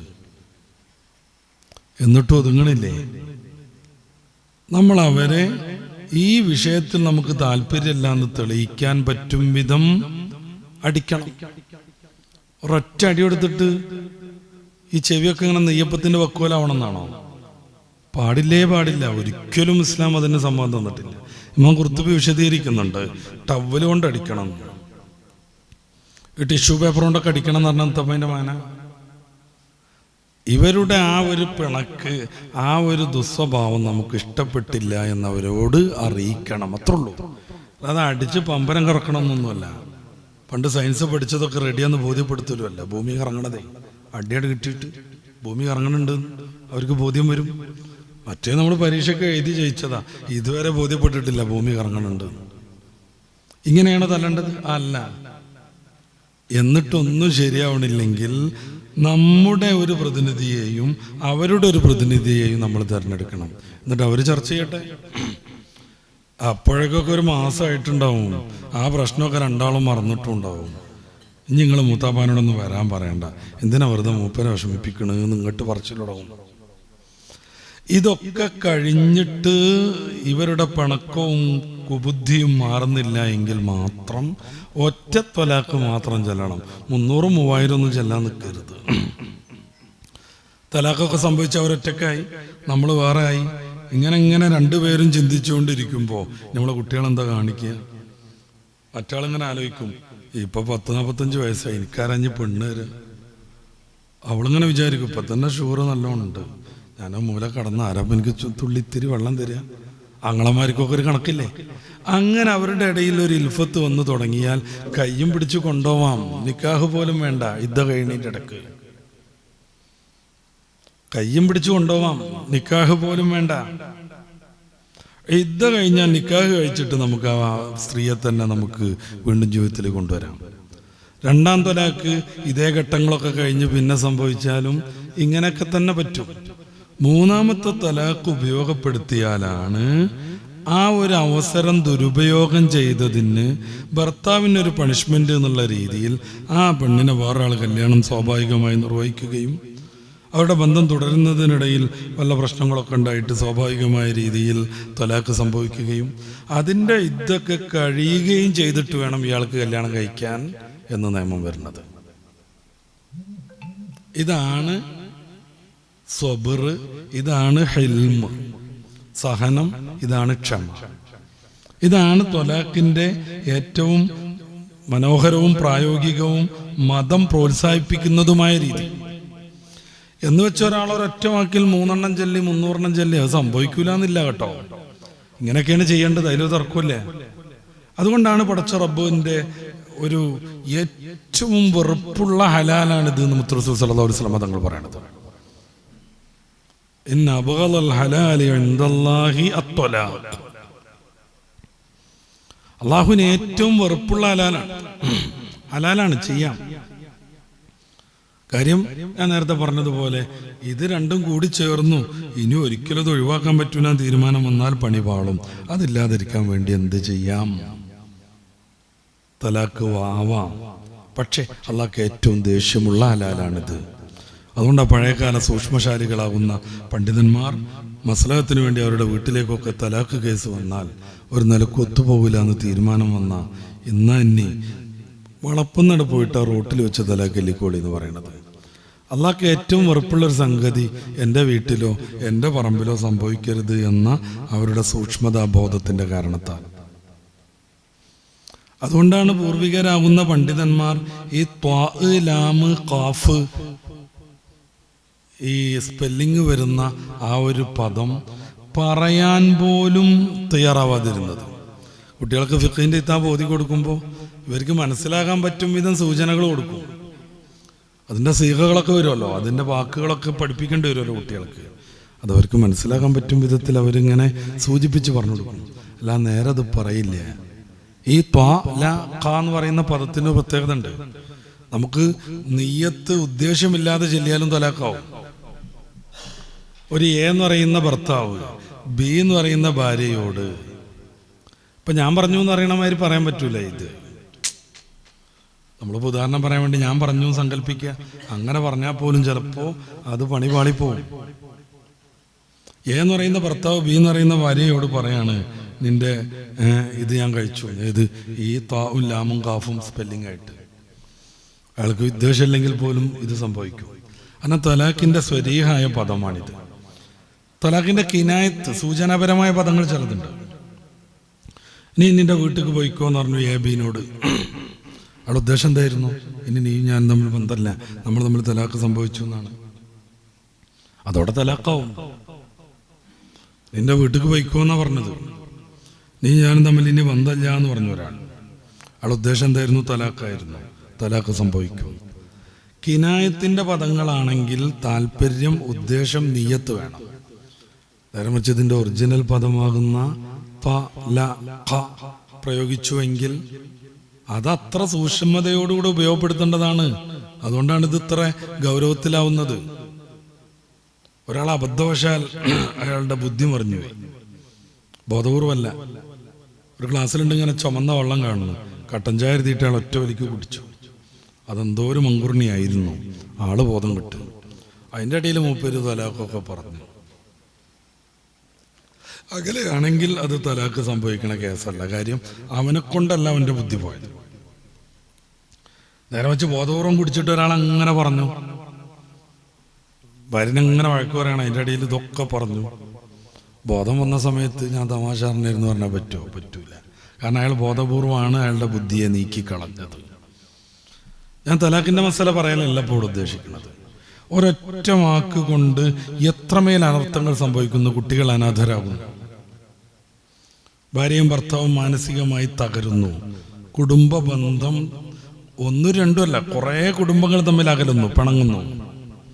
ഇതൊക്കെ ഒരൊറ്റ എടുത്തുചാട്ടം കൊണ്ടാണ്. അതുകൊണ്ട് ആൽ ഉജ്ലത്തു മിനശ്ശൈത്വാൻ, എടുത്തുചാട്ടം പൈശാചികമാണെന്ന് റസൂൽ സല്ലല്ലാഹു അലൈഹി വസല്ലം തങ്ങൾ പറയുന്നത്. പക്ഷെ മനുഷ്യന്റെ സ്വഭാവം അതാണ്. സൂറത്തുൽ അംബിയാന്റെ 37 ഖുലിഖൽ ഇൻസാനു മിൻ അജൽ. വേറെ സ്ഥലത്ത് അജൂല എന്ന് പറയുന്നുണ്ട്, ധൃതിക്കാരൻ എന്നതിൻ്റെ അർത്ഥം. മനുഷ്യനെ കുറിച്ച് പറയുന്നിടത്ത് അജൂല എന്നാണ്. അജൂല എന്ന് പറഞ്ഞാൽ എന്താ? ധൃതിക്കാരൻ എന്ന് വെച്ചാൽ നൈസർഗികമായി നമ്മിൽ ധൃതി അന്തർലീനമാകുന്നു. ഇബ്നു കസീർ ഒരു കഥ ഉദ്ധരിക്കുന്നുണ്ട്. മഹാനായ ആദം നബിയെ സൃഷ്ടിച്ച് അവിടത്തേക്ക് റൂഹ് ഊതിക്കൊണ്ടിരിക്കുമ്പോൾ ശരീരത്തിൻ്റെ പല ഭാഗങ്ങളിലും വന്ന് കാലുഭാഗത്തൊന്ന് റൂഹ് എത്താതെ വന്നപ്പോൾ പെട്ടെന്ന് ചെയ്യണമെന്ന് പറഞ്ഞു. കാരണം ഇപ്പോൾ പെട്ടെന്നിട്ട് ചെയ്യണമെന്ന് മൂപ്പർക്ക് താല്പര്യം വരണത്. പക്ഷേ മനുഷ്യന്റെ നൈസർഗികമായ സ്വഭാവങ്ങളെ വിശുദ്ധിയിലേക്ക് തിരിച്ചു വിടാനാണ് മതം. അതിനാണ് പ്രവാചകന്മാർ. മനുഷ്യന്റെ നൈസർഗികമായ സിദ്ധികളെ, താല്പര്യങ്ങളെ അങ്ങനെ വഴിതിരിച്ചു വിടാനാണ് പ്രവാചകന്മാർ. ഇപ്പം എന്തുകൊണ്ട് മറ്റു വർഗങ്ങളിലേക്കും നബി വേണ്ട? നൈസർഗിക സിദ്ധിക്കപ്പുറം മാറുക എന്നുള്ളത് പടച്ച റബ്ബ് അവരിൽ നിന്ന് താല്പര്യപ്പെടുന്നേ ഇല്ല. നമ്മൾ പറയില്ലേ, കുരങ്ങൻ്റെ വാല് അല്ലെങ്കിൽ പട്ടിയുടെ വാല് 1000 കൊല്ലം കൊയലിട്ടാലും അങ്ങനെ തന്നെ ഇരിക്കുന്നു. ഏതെങ്കിലും ഒരു നായക്ക് നമ്മൾ എത്ര പരിശീലനം കൊടുത്താലും കൈകൊണ്ട് ഇങ്ങനെ സാധനം എടുത്ത് ചോറ് വയ്ക്കാനുള്ള പക്വതയിലേക്ക് അത് വരുമോ? ഇല്ല, അത് നക്കി തിന്നു തന്നെ ചെയ്യും. കാരണം അതിൻ്റെ ജിബില്ലിയായ, അതിൻ്റെ തബഇയായ നൈസർഗികമായ രീതി അതാണ്. ഒരു കാക്കയും കൂട് വെക്കുന്നിടത്ത് ഇഷ്ടിക വെച്ചിട്ട് പണിതൂല. ഒരു പൂച്ചയും അവരുടേതായ നൈസർഗിക ശൈലിയിൽ നിന്നും മാറൂല. എന്തുകൊണ്ട്? അവറ്റങ്ങളുടെ ജീവിതം എന്ന് പറഞ്ഞാൽ അതിലൂടെയാണ് മുന്നോട്ട് പോകാനാണ്. അതാണല്ലോ സൂറത്തു താഹയുടെ 50-ാമത്തെ വാക്യത്തിൽ മൂസാ നബി ഫറോവയ്ക്ക് അള്ളാഹുവിനെ പരിചയപ്പെടുത്തുന്നിടത്ത് അല്ലതി റബ്ബുനല്ലദീ അഅ്താ കുല്ല ശൈഇൻ ഖൽഖഹു സുമ്മ ഹദാ എന്ന് പറയുന്നത്. പക്ഷെ മനുഷ്യൻ അങ്ങനല്ല. മനുഷ്യൻ നൈസർഗികമായ സിദ്ധിയിൽ നിന്ന് മാറും. നമ്മൾ ചെറിയ കുട്ടിയാകുമ്പോൾ വിസർജ്യം വാരി തിന്നിട്ടുണ്ട്. അതങ്ങനെ തന്നെ തുടരാൻ പറ്റുമോ? പറ്റൂല. നമ്മുടെ മാതാവ് അതിനെ വിലക്കി, നമ്മുടെ ജ്യേഷ്ഠത്തിമാർ അതിനെ വിലക്കി, നമ്മുടെ പിതാവ് അതിനെ വിലക്കി. അങ്ങനെ നമുക്ക് നല്ലൊരു സിദ്ധി വന്നു. നമ്മൾ 2 വർഷക്കാലം ഉമ്മയുടെ പാല് കുടിച്ചിട്ടുണ്ട്. അതിപ്പോഴും തുടരുന്നുണ്ടോ? ഇല്ല. എന്തുകൊണ്ട്? നമ്മുടെ മാതാവ് അത് പ്രത്യേകമായ സന്ദർഭത്തിൽ പ്രത്യേകമായ ചില തന്ത്രങ്ങളൊക്കെ ഉപയോഗിച്ച് നമ്മളെ അതിൽ നിന്ന് വിലക്കി മാറ്റി നിർത്തി. മനുഷ്യന് ഇങ്ങനെ മോഷ്ടിക്കണമെന്ന് തോന്നും. ആ സമയത്ത് പാടില്ലെന്ന് അവൻ്റെ മതം പറയും. നല്ല സുന്ദരിയാവുന്ന സ്ത്രീയെ ഒറ്റയ്ക്ക് കിട്ടിയാൽ അവളുമായി ലൈംഗിക ബന്ധത്തിൽ ഏർപ്പെടണമെന്ന് ജിബില്ലിയായി, പ്രകൃതിപരമായി മനുഷ്യനിൽ അങ്ങനെ ഒരു തോന്നൽ വരും. ആ സമയത്ത് ഇതെനിക്ക് അനുവദനീയമല്ലെന്ന മതം അവൻ്റെ മനസ്സിലേക്ക് വരും. അപ്പം മനുഷ്യനെ പടച്ചത് ധൃതിയിൽ നിന്നാണെങ്കിലും അവൻ ആത്മഹത്യയിലേക്ക് പോകരുത്, അവൻ തലാഖിലേക്ക് പെട്ടെന്ന് പോകരുത്. അവൻ മക്കളെ ഡീൽ ചെയ്യുന്നിടത്ത് നല്ല മര്യാദ കാണിക്കണം. വീട്ടിൽ നല്ല ക്രൂരൻ, പുറത്ത് വളരെയേറെ സാമൂഹിക പ്രവർത്തകൻ, ഒരു ഗുണമില്ല അതിന്. ഞാൻ നന്നായിട്ട് അറിയുന്ന ഒരാളിയുടെ മകൻ ദർസൊക്കെ നിർത്തിയെന്ന് പറഞ്ഞ് എന്നെ വിളിച്ചു. അപ്പോൾ ഈ പെരുന്നാൾ കഴിഞ്ഞിട്ട് പോയിട്ടില്ല, ഇപ്പം മൂപ്പരാൾ എന്തൊക്കെയായി എന്നൊക്കെ പറഞ്ഞിട്ട് ഫോൺ നമ്പറൊക്കെ വിട്ടിട്ട് ഒന്ന് വിളിച്ചു നോക്കുമെന്ന് ചോദിച്ചു. സത്യത്തിൽ ആദ്യമൊക്കെ ആണെങ്കിൽ എന്തെങ്കിലും ചെയ്യാം. അപ്പം മൂപ്പരാൾ വേറെ എന്തൊക്കെയോ ആയി, വേറെ ഏകദേശം പകുതിയായില്ലേ. ഞാൻ അയാളെക്കുറിച്ച് അന്വേഷിച്ചു, എന്തിപ്പോൾ നല്ല കുട്ടിയെന്നല്ലോ പരിപാടിയൊക്കെ നിർത്തിയെന്തെന്ന് ചോദിച്ചപ്പോൾ അയാളെ മാത്രം വിഷയമല്ല ഇത്. മക്കളോടും ഭാര്യയോടും വീട്ടിനകത്ത് തീരെ ഒരു സാവകാശം കാണിക്കുന്ന രീതി, സമചിത്തത പുലർത്തുന്ന രീതിയില്ല. എന്തിനും പെട്ടെന്ന് പെട്ടെന്ന് പ്രകോപിതനാകുന്നു, കുടുംബം തകർന്നു. വാപ്പ എന്നുള്ളത് അധ്വാനിച്ച് ഭക്ഷണം കൊണ്ടുവരാനുള്ള ഒരാൾ മാത്രമല്ല, ആ തലത്തിലേക്ക് ആകും പല വാപ്പമാരും. എന്തുകൊണ്ട്? പിതാവ് എന്ന രീതിയിൽ അദ്ദേഹം നടത്തേണ്ട മതം പറഞ്ഞ മാന്യമായ ഒരു രീതി അയാൾക്ക് വശം ഉണ്ടാവുകയില്ല. പേരക്കുട്ടികളോട് ചിലവരങ്ങനെ, ചിലർ ആൺകുട്ടികളോട് മാത്രം അങ്ങനെ, ചിലർ പെൺകുട്ടികളോട്. ഭാര്യ പ്രസവിച്ചത് മൂന്നാമത്തതും പെണ്ണാണെന്നുണ്ടെങ്കിൽ അവരെ കുറ്റപ്പെടുത്തിയിട്ട് എന്ത് കാര്യം? ഗൾഫിൽ നിന്ന് ടെലിഫോൺ എറിഞ്ഞു പൊട്ടിക്കുക, വിളിക്കുക, എന്നിട്ടോ ആയോ ആയോ എന്നൊക്കെ പറഞ്ഞ് ഇടക്കിടക്ക് വിളിച്ചുകൊണ്ടിരിക്കുക. അവസാനം ആരാത് പറയാ? മൂന്നാമത്തതും പെണ്ണാണ്. ആരാത് പറയാ? അവസാനം വല്യമ്മ ഫോൺ വിളിക്കുകയാണ്, അൽഹംദുലില്ലാ എടാ നമ്മളെ മോള് പെറ്റിടാന്നൊക്കെ പറഞ്ഞ് അങ്ങനെ ചോദിച്ചുകൊണ്ടിരിക്കണ്ട, എന്താ കുട്ടി എന്താ കുട്ടി. വല്യമ്മ അങ്ങനെ മയപ്പെടുത്തി വരിക. അള്ളാഹു സുബ്ഹാനഹു വ തആല നമുക്ക് പിന്നെയും പെണ്ണാ തന്നു, അതല്ല ഖൈറ്. പിന്നെ കേൾക്കണില്ല അട്ടും എന്നൊരൊച്ച. ഇയാൾ മൊബൈൽ എറിഞ്ഞതാണ്, ഇയാൾ മൊബൈൽ എറിഞ്ഞതാണ്. 1,30,000 പോയി. അല്ല എന്തുവാ? പിന്നെ പെണ്ണിനോട് പണക്കം, കുറേ ദിവസം വിളിക്കൂല. സത്യത്തിൽ എന്തൊരു പൊട്ടനാണ്. കുട്ടി ആണും പെണ്ണും ആവുന്നത് പുരുഷന്റെ മാത്രം ബാധ്യതയാണ്. സ്ത്രീയെ സംബന്ധിച്ചിടത്തോളം അവരുടെ അണ്ടം എപ്പോഴും X ക്രോമോസോം ആയിരിക്കും. പുരുഷനാണ് YX ക്രോമോസോമുകൾ ഉള്ളത് നമ്മുടെ ബീജത്തിലാണ്. അപ്പോൾ Y ക്രോമോസോം പെണ്ണിന്റെ Xുമായി ചേർന്നാൽ ആൺകുട്ടി, X പുരുഷൻ്റേത് പെണ്ണിന്റെ Xുമായി ചേർന്നാൽ പെൺകുട്ടി. ഇതിൽ ചില വേരിയേഷനൊക്കെ വരും, ഡബിൾ Xും ഒരു Yയും ഡബിൾ Yയും ഒരു X ഒക്കെ വരും. അങ്ങനെ വരുമ്പോൾ മറ്റു ചില രീതികളൊക്കെ ആവും. ആ പെണ്ണ് ഫോൺ വിളിച്ചിട്ട് മൂപ്പരോട് ചൂടാണോ, ഓൻ്റെ കാക്ക ഇപ്പോഴും പെണ്ണാണോ എന്ന് ചോദിക്കണം എന്നല്ല ഞാൻ പറയണത്. പക്ഷെ പെണ്ണിനോട് ഈ വിഷയത്തിൽ കുറ്റപ്പെടുത്താൻ സയന്റിഫിക്കായിട്ടോ മതപരമായോ സാമൂഹികമായോ യാതൊരു വകുപ്പും പുരുഷനില്ലേ. എന്നിട്ട് ചൂടായിക്കൊണ്ടിരിക്കുക, ചീത്ത പറഞ്ഞുകൊണ്ടിരിക്കുക, പിണങ്ങുക, ആഴ്ചകളോളം വിളിക്കാതിരിക്കുക. ആ കുട്ടിക്ക് എന്താ പേരിടുന്നത്? എന്താ ചൊങ്ങളിട്ടോളിന്ന്. നമ്മുടെ കേരളത്തിലൊക്കെ ഉള്ളൊരു ദുഷിച്ച പ്രവണതയാണ്. ഏതൊരു പെണ്ണ് പ്രസവിച്ചു പറഞ്ഞാൽ എന്താ കുട്ടിയെന്ന് അടുത്ത ചോദ്യം. ആ പെണ്ണ് പ്രസവിച്ചപ്പോൾ 19 ഡെൽ വേദന സഹിച്ചിട്ടുണ്ട്, ഓൾക്ക് സുഖമായിരിക്കണുണ്ടോ എന്നല്ല ചോദ്യം. ഓൾക്ക് സന്തോഷമുണ്ടോ? പ്രായത്തല്ലേ, ബ്ലീഡിംഗ് ഒന്നുമില്ലല്ലോ. ചിലപ്പോൾ ബ്ലീഡിംഗ് ഒക്കെ കണ്ട് കൂടിയിട്ട് ആ പ്രസവാനന്തരം മരണപ്പെടുന്നു. രക്തസാക്ഷിയാന്ന് മുത്ത് റസൂൽ പറഞ്ഞിട്ടുണ്ട് സല്ലല്ലാഹു അലൈഹി വസല്ലം. എന്തൊക്കെ ബലൂൺ സർജറി ഒക്കെ നടത്തിയിട്ടാണ് വലിയ ആശുപത്രികളിൽ നിന്ന് രക്ഷപ്പെടുക. ഇതൊന്നുമല്ല അന്വേഷണം. എന്നിട്ടോ ഇന്നാളെ പ്രസവിച്ചു, എന്താ കുട്ടി? എന്ത് കുട്ടിയായാലും ഇവൾക്ക് എന്താ? ഒരാൾ പോലും അത് ചോദിക്കരുത്. എൻ്റെ ഈ ക്ലാസ് പങ്കെടുക്കുന്ന ഒരാൾ പോലും അത് ചോദിക്കരുത്. നമുക്ക് ചോദ്യം മാറ്റാം. പെണ്ണിന് സുഖമല്ലേ? അൽഹംദുലില്ലാ. കുട്ടിക്ക് പ്രശ്നമൊന്നുമില്ലല്ലോ? ഇല്ല, ഒക്കെ സന്തോഷമാണ്. എന്താ കുട്ടിയെന്ന് പറയൽക്ക് മുട്ടുന്നുണ്ടാവും. നമ്മൾ ചാൻസ് കൊടുക്കരുത്. ആശ്വസിപ്പിക്കാന്ന് സബ്ജക്റ്റീവായ വിഷയമാണ്, അത് പറഞ്ഞാൽ പോറാവെന്ന് എനിക്കറിയില്ല. എൻ്റെ അയൽവാസിനോട് ചോദിച്ചു മോളെ പ്രസവത്തെ കുറിച്ച്, എന്താ കുട്ടി പറയണ്ടേ? ഞാൻ പറഞ്ഞു അൽഹംദുലില്ലാ പെൺകുട്ടിയാ. സാരല്ല, ആണും പെണ്ണൊക്കെ തന്നെയല്ല കുട്ടികളെ. എന്തൊരു കഷ്ടം എന്നെ. സാരല്ല, എന്തൊരു കഷ്ടം.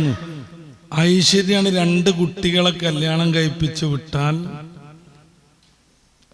സ്വർഗമാണ് മുത്ത് റസൂൽ വാഗ്ദാനം ചെയ്യണത്. അവർക്ക് വിദ്യാഭ്യാസം നൽകി, മതം പഠിപ്പിച്ചു, അവരെ ധർമ്മനിഷ്ഠരായിട്ട് വളർത്തി, എന്നിട്ട് അവരെ കല്യാണം കഴിച്ച് നല്ലൊരു പുരുഷനെ ഏൽപ്പിച്ചു കൊടുത്തു. അങ്ങനെ വന്ന സ്വർഗം ഒരു കുട്ടിയുള്ള ഓരോന്ന് ചോദിച്ചു റസൂലുള്ളാഹി തങ്ങൾ. കാരുണ്യപ്പൂമാൻ, സൂറത്തുൽ അംബിയ അതിൻ്റെ 107-ാം വചനം, റഹ്മത്തുല്ലിൽ ആലമീൻ, ലോകത്തിൻ്റെ കാരുണ്യം.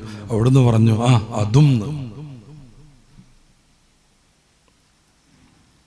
സാബിവര്യം വന്നിട്ട് കുറേ കുട്ടികളെ കൊന്ന കഥ പറയണ നമുക്കറിയാലോ. കുറേ പേര് ഞാൻ വലിച്ചയക്കണില്ല വിഷയത്തിലേക്ക്. പരമാവധി മൂപ്പർക്ക് ഇഷ്ടമല്ലാത്തൊരു വിഷയമായിരിക്കുമല്ലോ അത്. ഞാൻ ഇതുവരെ എൻ്റെ മക്കളെ ഒരാളെ പോലും ചുംബിച്ചില്ല എന്ന് പറഞ്ഞു. ഓരോരുത്തരെ ഞാൻ അതത് സമയത്ത് കൊന്നു കളഞ്ഞു എന്നാണ്. റസൂലുള്ളാഹി ഗംഭീരമായി ദുഃഖിച്ചു, മുഖം ചുവന്നു, കരഞ്ഞുകൊണ്ടിരുന്നു, ഏങ്ങലടിച്ചു. സാബത്തിന് ദേഷ്യം വന്നു. നീ വന്നിട്ട് ആ കിള്ളും കയറിയും പറഞ്ഞിട്ട് ഹബീബായ നബി തങ്ങൾക്ക് ഇങ്ങനെ ടെൻഷനായല്ലോ എന്ന് ഇദ്ദേഹത്തെ അവർ ഭത്സിക്കാൻ തുടങ്ങി. ഓരോ പെൺകുട്ടിയെയും കൊന്നതോർത്തിട്ട്. അതുകൊണ്ട് അന്നത്തെ ഏറ്റവും വലിയ ദുരാചാരത്തിനെതിരെ ഖുർആൻ പലയിടത്തും പറഞ്ഞത്.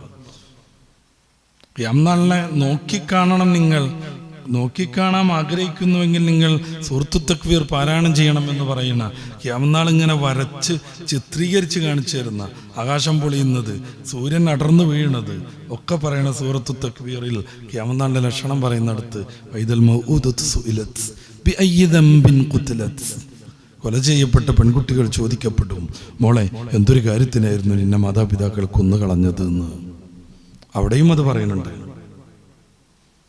അന്നത്തെ ദുസ്വഭാവത്തെ കുറിച്ച് പറഞ്ഞ് വൈദാ ബുശ്റ അഹദുഹും ബിൽ ഉൻസാ ളല്ല വജൂഹു മുസ്വദ്ദൻ വഹുവ ഖദീം എന്ന് ഖുർആൻ പറയുന്നുണ്ട്. ആർക്കെങ്കിലും പെൺകുട്ടി ജനിച്ചു എന്ന സുവിശേഷം പറയപ്പെട്ടാൽ അവരുടെ മുഖം കറുത്തിരുണ്ട് ജനങ്ങളിൽ നിന്ന് അവർ ഒളിഞ്ഞു മാറിപ്പോകുന്നു. ഇത്തരം അവരുടെ രക്തത്തിൻ്റെയും ആ ഹൃദയത്തിൻ്റെയും ഭാഗമായ സ്ത്രീ വിരുദ്ധതയെയൊക്കെ അടിച്ചു പൊളിച്ച് കുഴിച്ചിട്ടിട്ടാണ് പരിശുദ്ധ ഇസ്ലാം പെണ്ണിന് സ്വത്തവകാശം കൊടുക്കുന്നത്. നിങ്ങൾ സാധനം മേടിച്ചു കൊണ്ടുവന്നാൽ കൂടുതൽ നല്ല വിഭവം, ഓഹരി പെൺകുട്ടിക്ക് നൽകണമെന്ന് പറയണത്. പെണ്ണിനെ കണ്ടാൽ വെറുപ്പ് മാത്രം മനസ്സിൽ അങ്കുരിച്ചിരുന്ന സമൂഹത്തോടാണ് ഫാത്തിമത്തു ബിദ്അത്തും മിന്നി, ഫാത്തിമു എൻ്റെ ഹൃദയത്തിൻ്റെ കഷ്ണമാണെന്ന് മുത്തറസൂൽ വിശദീകരിക്കുന്നത്. മെൻസസ് പെണ്ണിനെ, തീണ്ടാരി പെണ്ണിനെ പുറത്തു നിർത്തിയിരുന്ന സാഹചര്യത്തിലാണ് മെൻസസുകാരിയാവുന്ന ആയിഷ ബീവിയുടെ മടിയിൽ തലവെച്ച് അല്ലാഹുവിൻ്റെ റസൂൽ സല്ലല്ലാഹു അലൈഹി വസല്ലം തങ്ങൾ വിശ്രമിച്ചത്, അവരെ കൈ പിടിച്ചത്, ഒന്നിച്ചിരുന്ന് ഭക്ഷണം കഴിച്ചത്. അന്നത്തെ അവരൊക്കെ അനുഭവിച്ചു വന്ന ആ ഒരു സംസ്കാരം വെച്ചിട്ട് ആയിഷാബി ചോദിക്കുന്നുണ്ട്, എനിക്ക് മെൻസസാണ്, കൈ പിടിക്കാവോ, ഒന്നിച്ചിരിക്കാവോ എന്നൊക്കെ. മുത്തറസൂൽ മനോഹരമായി അതിനൊരു മറുപടി പറഞ്ഞു, കയ്യിലല്ലല്ലോ അത് എന്ന്. മെൻസസിന്റെ ബ്ലഡ് കയ്യിലല്ലല്ലോ എന്ന്. ഇങ്ങനെയൊക്കെയാണെങ്കിലും ഇസ്ലാം ഭയങ്കര സ്ത്രീ വിരുദ്ധം എന്ന് പറയും. എന്തുകൊണ്ട്? തലാഖ് സംഭവിക്കുന്നത്. അതെന്തിനാ ഞാൻ നേരത്തെ പറഞ്ഞു, ഗ്യാസ് സിലിണ്ടർ പൊട്ടാതിരിക്കാനാണ്. നമ്മുടെ ജീവിതത്തിൽ ഒരു സ്പീഡിലാണ് നടക്കാൻ നമുക്ക് തോന്നുകയാണ്, കുഴപ്പമൊന്നുമില്ല, നടക്കാം. പക്ഷെ ഒന്ന് സ്ലിപ്പായിട്ട് കാല് പൊട്ടിയാലോ? നമ്മുടെ ചെറുപ്പക്കാർ കുട്ടികളൊക്കെ അല്ലേ ബൈക്കേറ്റ് പോകണം. അല്ലോ അവർ വിചാരം അവർ സർക്കസിൽ ഈ മരണക്കിണറിൽ ബൈക്ക് ഓടിക്കുന്ന ആൾക്കാരാണ്. എന്നിട്ട് ഇങ്ങനെ കയറി ഇങ്ങനെ കയറി ഇങ്ങനെ കയറി ഇങ്ങനെ കയറി. ഞാൻ മിനിഞ്ഞാന്നൊരു സ്ഥലത്തു നിന്നൊരു പ്രോഗ്രാം കഴിഞ്ഞു വരിക. സ്കൂൾക്ക് പോണ 2 കുട്ടികൾ, സ്കൂട്ടി ഉണ്ട്, ഒരു കാർന്നോരുടെ ഒരു ഇന്നോവൻ്റെ നേരെ മുന്നിൽ കുറച്ചെടുക്കില്ല, പക്ഷെ അവിടെ നല്ല ഹമ്പായിരുന്നു. അതിമ കയറി 2 ഇന്നോവൻ്റെ മുന്നിലേക്ക് വീണു. ഹമ്പായതുകൊണ്ട് മാത്രം കാർന്നോര ഇന്നോവ പോലെ മേലെ കയറിയില്ലേ, ഹമ്പായതുകൊണ്ട് മാത്രം. അല്ലെങ്കിൽ കണ്ണുകൊണ്ട് കാണുമായിരുന്നു 2 തലയിലൂടെ കാറ് കയറി പോണത്. വിജിലത്താണ് എടുത്തുചാട്ടം. നമ്മൾ പറയാറില്ലേ എടുത്തുചാട്ടം എല്ലാം ഓടിക്കുന്നു. കോണിമ കൂടി പാറിപ്പോകുക. കോണി പാറാനുള്ളതല്ല, കോണി നടന്നു പോകാനുള്ളതാണ്, സൈഡ് പിടിക്കാനുള്ളതാണ്. വടി പിടിക്കേണ്ട ആളുകൾ വടി പിടിക്കാതെ നടക്കുക. കണ്ണിന് കാഴ്ച കുറഞ്ഞ ആളുകൾ അതൊന്നും ഇപ്പോൾ മനുഷ്യന്മാർ കാണാനാവില്ലായിരുന്നിട്ട് ഇങ്ങനെ മസില് പിടിച്ചിട്ട് വായിക്കാൻ ശ്രമിക്കുക, ചികിത്സിക്കാതെ പോവുക. ഇതൊക്കെ ഈ ഒരു എടുത്തുചാട്ടത്തിൻ്റെ ഭാഗമാണ്. അതുകൊണ്ട് തിന്മയുടെ വിഷയത്തിൽ ധൃതി കാണിക്കൽ മതം നിരുത്സാഹപ്പെടുത്തുന്നു, പാടില്ലെന്ന് പറയുന്നു. ഞാൻ അവസാനിപ്പിക്കാൻ ശ്രമിക്കാം. പക്ഷെ ചില കാര്യങ്ങളിൽ നന്മയുടെ വിഷയത്തിലൊക്കെ, ഇപ്പോൾ പ്രാർത്ഥനയിലൊക്കെ ഒരു എടുത്തുചാട്ടം കേട്ടോ. നമ്മളൊന്ന് തുറന്ന് അവിടെ ഇട്ട് പിന്നെന്താ, അപ്പം ഞാൻ തുറന്നില്ലേ, അള്ളാഹ് ഒന്ന് സ്വീകരിക്കണില്ല, എനിക്കിപ്പോൾ അതിനാവില്ല എന്ന് പറയാം. റസൂലുള്ളാഹി സ്വല്ലല്ലാഹു അലൈഹി വസല്ലം തങ്ങൾ പറയുന്നുണ്ട്, യുസ്തജാബു ലി അഹദിക്കും, നിങ്ങളുടെ പ്രാർത്ഥനയ്ക്ക് ഫലം കിട്ടും, ഉത്തരം കിട്ടും. മാലം യഅ്ജിൽ, നിങ്ങളിങ്ങനെ ധൃതി കാണിച്ച് ഉളരി കാണിച്ച് ഞാൻ ഇപ്പം പ്രാർത്ഥിച്ചു ഇപ്പോഴും കിട്ടണം എന്ന് കരുതി അതിനു വേണ്ടി വേജാറോട് ചീറടിക്കണതിൻ്റെ മുന്നേ അങ്ങനെ ചെയ്യരുത്. സാവകാശം ചെയ്യണം, ഹംദ് ചെയ്യണം, സലാത്ത് ചൊല്ലണം, എന്തെങ്കിലുമൊക്കെ നമ്മൾ സ്വതക്ക ചെയ്യണം, നോമ്പെടുക്കണം, ഖുർആൻ ഓതണം, വിശുദ്ധമായ സമയങ്ങൾ തിരഞ്ഞെടുക്കണം.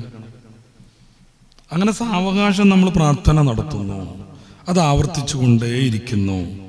അങ്ങനെ വന്നാൽ ഈ മനുഷ്യൻ പറയും, താഴത്ത് ഫലം വെസ്റ്റജുബിലി, അത് വരുന്നല്ലോ, അള്ളാഹ് എനിക്ക് ഉത്തരം തന്നില്ലല്ലോ, അതുകൊണ്ട് എനിക്കാവില്ല എന്ന് പറയും. ഇതല്ല വേണ്ടത്.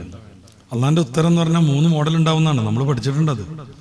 ഒന്നുകിൽ നമ്മൾ ചോദിച്ചാൽ തന്നെ കിട്ടും, അത് ദുന്യാവിൽ ഗുണമാണ്. പക്ഷെ ആഖിറത്തിൽ അത് മോശമാണ്. കാര്യം ചില ആളുകൾക്ക് ചോദിച്ചത് കൊടുക്കില്ല. അവരുടെ ഈ പ്രാർത്ഥനയാകുന്ന ആരാധനയുടെ ഫലം അള്ളാഹു പരലോകത്തേക്ക് മാറ്റിവെക്കും. പ്രാർത്ഥന ഭയങ്കര ആരാധനയല്ലേ? അദ്വാ മുഖുൽ ഇബാദ, ഇബാദത്തിന്റെ മജ്ജ, അതിന്റെ ആത്മാവ് പ്രാർത്ഥനയാണ്.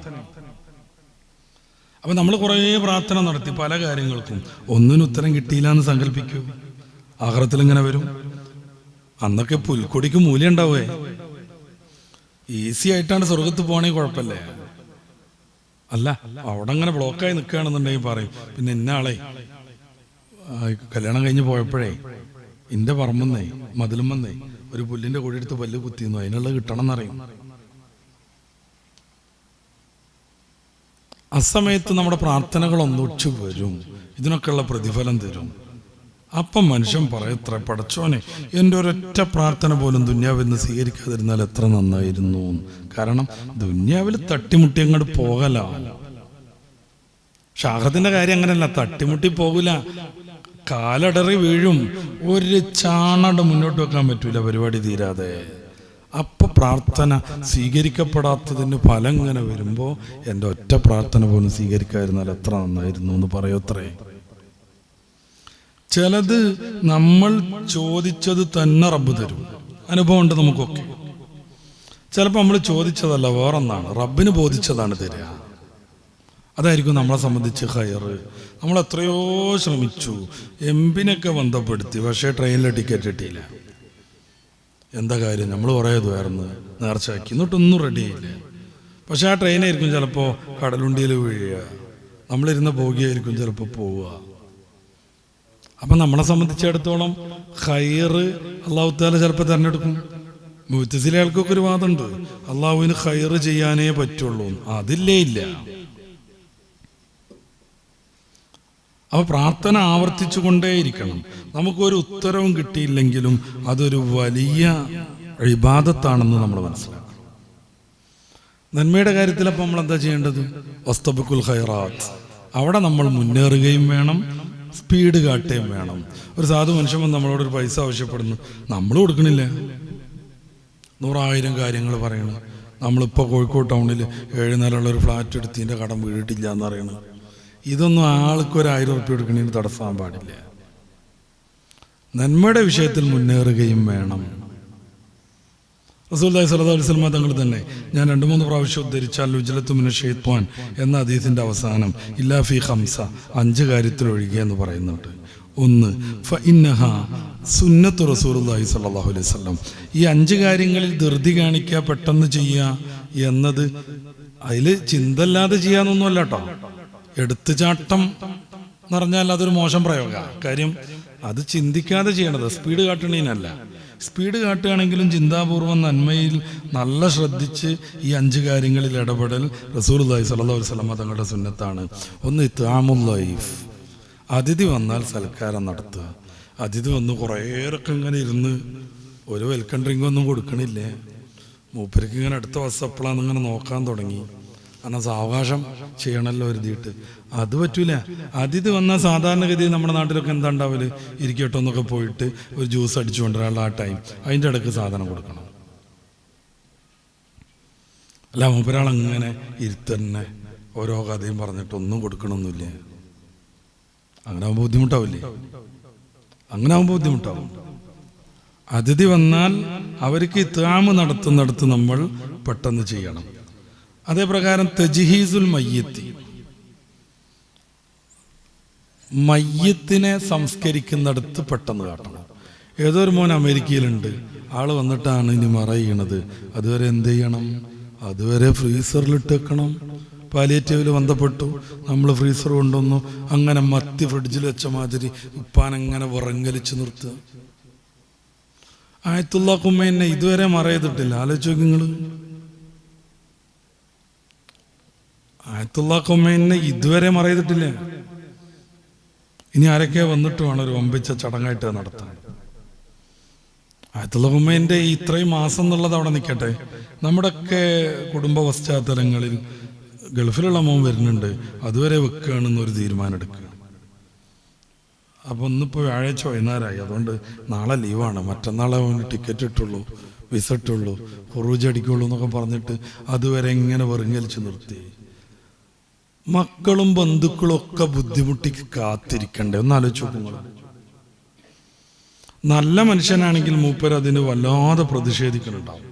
വേഗം കൊണ്ടുപോയി മൂപ്പരെ കാത്തവിടെ റാമത്തിൻ്റെ മലക്കാളുണ്ട്. നമ്മളെ മാഞ്ഞാളം കളിക്കല്ല മൂപ്പർക്ക് താല്പര്യം. നീ മോശപ്പെട്ട മനുഷ്യനാണെങ്കിലോ അവിടെ വെച്ചിട്ട് എന്ത് കാര്യം? ലക്ഷദ്വീപ് സമൂഹങ്ങളിലൊക്കെ ഇത് വളരെ മനോഹരമായിട്ട് നടക്കും. 1 മണിക്കൂർ 1.5 മണിക്കൂർ ഖബറൊക്കെ തയ്യാറാവാനുള്ളൊരു സമയം അതിൻ്റെ ഇടയ്ക്ക് മറയതിട്ടുണ്ടാവും. അവരുടെ ഭൂപ്രകൃതിയുടെ കാരണം കൂടിയാണ് അങ്ങനെ. ഒരു 4-5 കിലോമീറ്റർ ചുറ്റളവല്ല ഓരോ ദ്വീപും. അവരുടെ ബന്ധുക്കൾ അവിടെ ഉള്ളവർക്ക് അപ്പോഴേ കൂടാൻ പറ്റും. അന്യദ്വീപിൽ നിന്നും കേരളത്തിൽ നിന്നൊക്കെ വരണമെന്നുണ്ടെങ്കിലോ അത് പിന്നെ ഫ്ലൈറ്റിൻ്റെയോ ഹെലികോപ്റ്ററിൻ്റെയോ വെസലിൻ്റെയോ ഒക്കെ സമയം നോക്കണ്ട, പെട്ടെന്ന് നടക്കും. അപ്പോൾ അവിടെ നമ്മൾ ഇങ്ങനെ വെച്ചുകൊണ്ടിരിക്കാൻ പാടില്ല, എന്ത് കാരണത്താലാണെങ്കിലും. പ്രത്യേകം ശ്രദ്ധിക്കട്ടോ, നമ്മുടെ വീട്ടിലൊക്കെ ബന്ധത്തിലൊക്കെ ആരെങ്കിലും മരണപ്പെടുകയാണെന്നുണ്ടെങ്കിൽ അത് പെട്ടെന്ന് ചെയ്യാണ് വേണ്ടത്. 3-ാമത്തെ കാര്യമാണ് തജ്വീജുൽ ബിക്രി, കന്യകയെ കല്യാണം കഴിച്ചു കൊടുക്കുന്ന വിഷയത്തിൽ വെച്ചുകൊണ്ടിരിക്കരുത്, പണി പാളും. നല്ലൊരു മിടുക്കനായ മരുവനെ കണ്ടുപിടിച്ചിട്ട് കല്യാണം കഴിച്ചു കൊടുത്താൽ അത്രയും അവരുടെ ജീവിതം, അവരുടെ സംസ്കാരം, അവരുടെ ദീന് ഒക്കെ സേഫാവും. ഞാൻ ഈ മഞ്ചേരി അപ്പുറത്തുനിന്നൊരു രാത്രി വരുന്ന സമയത്ത് മഞ്ചേരി മുതൽ എൻ്റെ വീട് വരെ ഒരു സഹോദരി ഫോൺ വിളിച്ചു. അവരുടെ മോളുടെ അബദ്ധചലനങ്ങൾ പറയാൻ, വളരെ വളരെ വളരെ ഫ്രോഡായ ഒരു ചെക്കനുമായുള്ള ബന്ധം പറയാൻ, എന്തെങ്കിലും ചെയ്യാൻ പറ്റുമെന്ന് പറയാൻ. ഇതൊരു കേസൊന്നുമല്ല. മക്കളെ കുറ്റപ്പെടുത്തണ്ട. സാഹചര്യം അങ്ങനെയാണ്, സംവിധാനങ്ങൾ അങ്ങനെയാണ്, കാണുന്നതും കേൾക്കുന്നതും അങ്ങനെയാണ്. ആസ്വദിക്കാൻ പറ്റുന്നതൊക്കെ ആ ഉത്തേജനത്തെ വല്ലാതെ പെരുപ്പിക്കുന്ന വിധമുള്ള സംവിധാനങ്ങളാണ്. കല്യാണം കഴിച്ചു കൊടുക്കുന്നതിൽ ധൃതി കാണിക്കണം.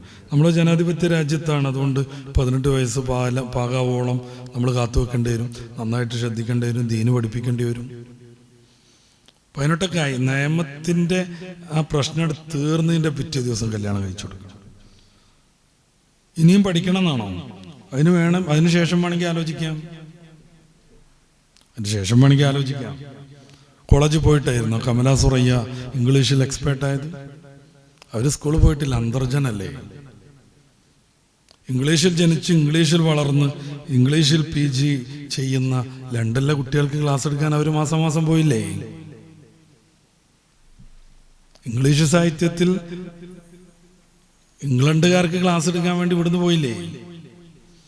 അവരുടെ അമ്മ ബാലാമണി എന്തൊരു വലിയ കവയത്രിയാണ്. അവർ സ്കൂളിൽ പോയിട്ടുണ്ടോ? അന്തർജനല്ലേ. അന്ന് സ്കൂളിൽ പുറത്തിറങ്ങൂലായിരുന്നല്ലോ ഈ ബ്രാഹ്മണ നല്ല ഉന്നത തറവാട്ടിൽപ്പെട്ട ഹൈന്ദവ സ്ത്രീകൾ. പോവാണെങ്കിൽ തന്നെ മറക്കുമല്ലോ. വേദകാലത്തെ സ്ത്രീകളൊക്കെ തലമറക്കുമായിരുന്നല്ലോ.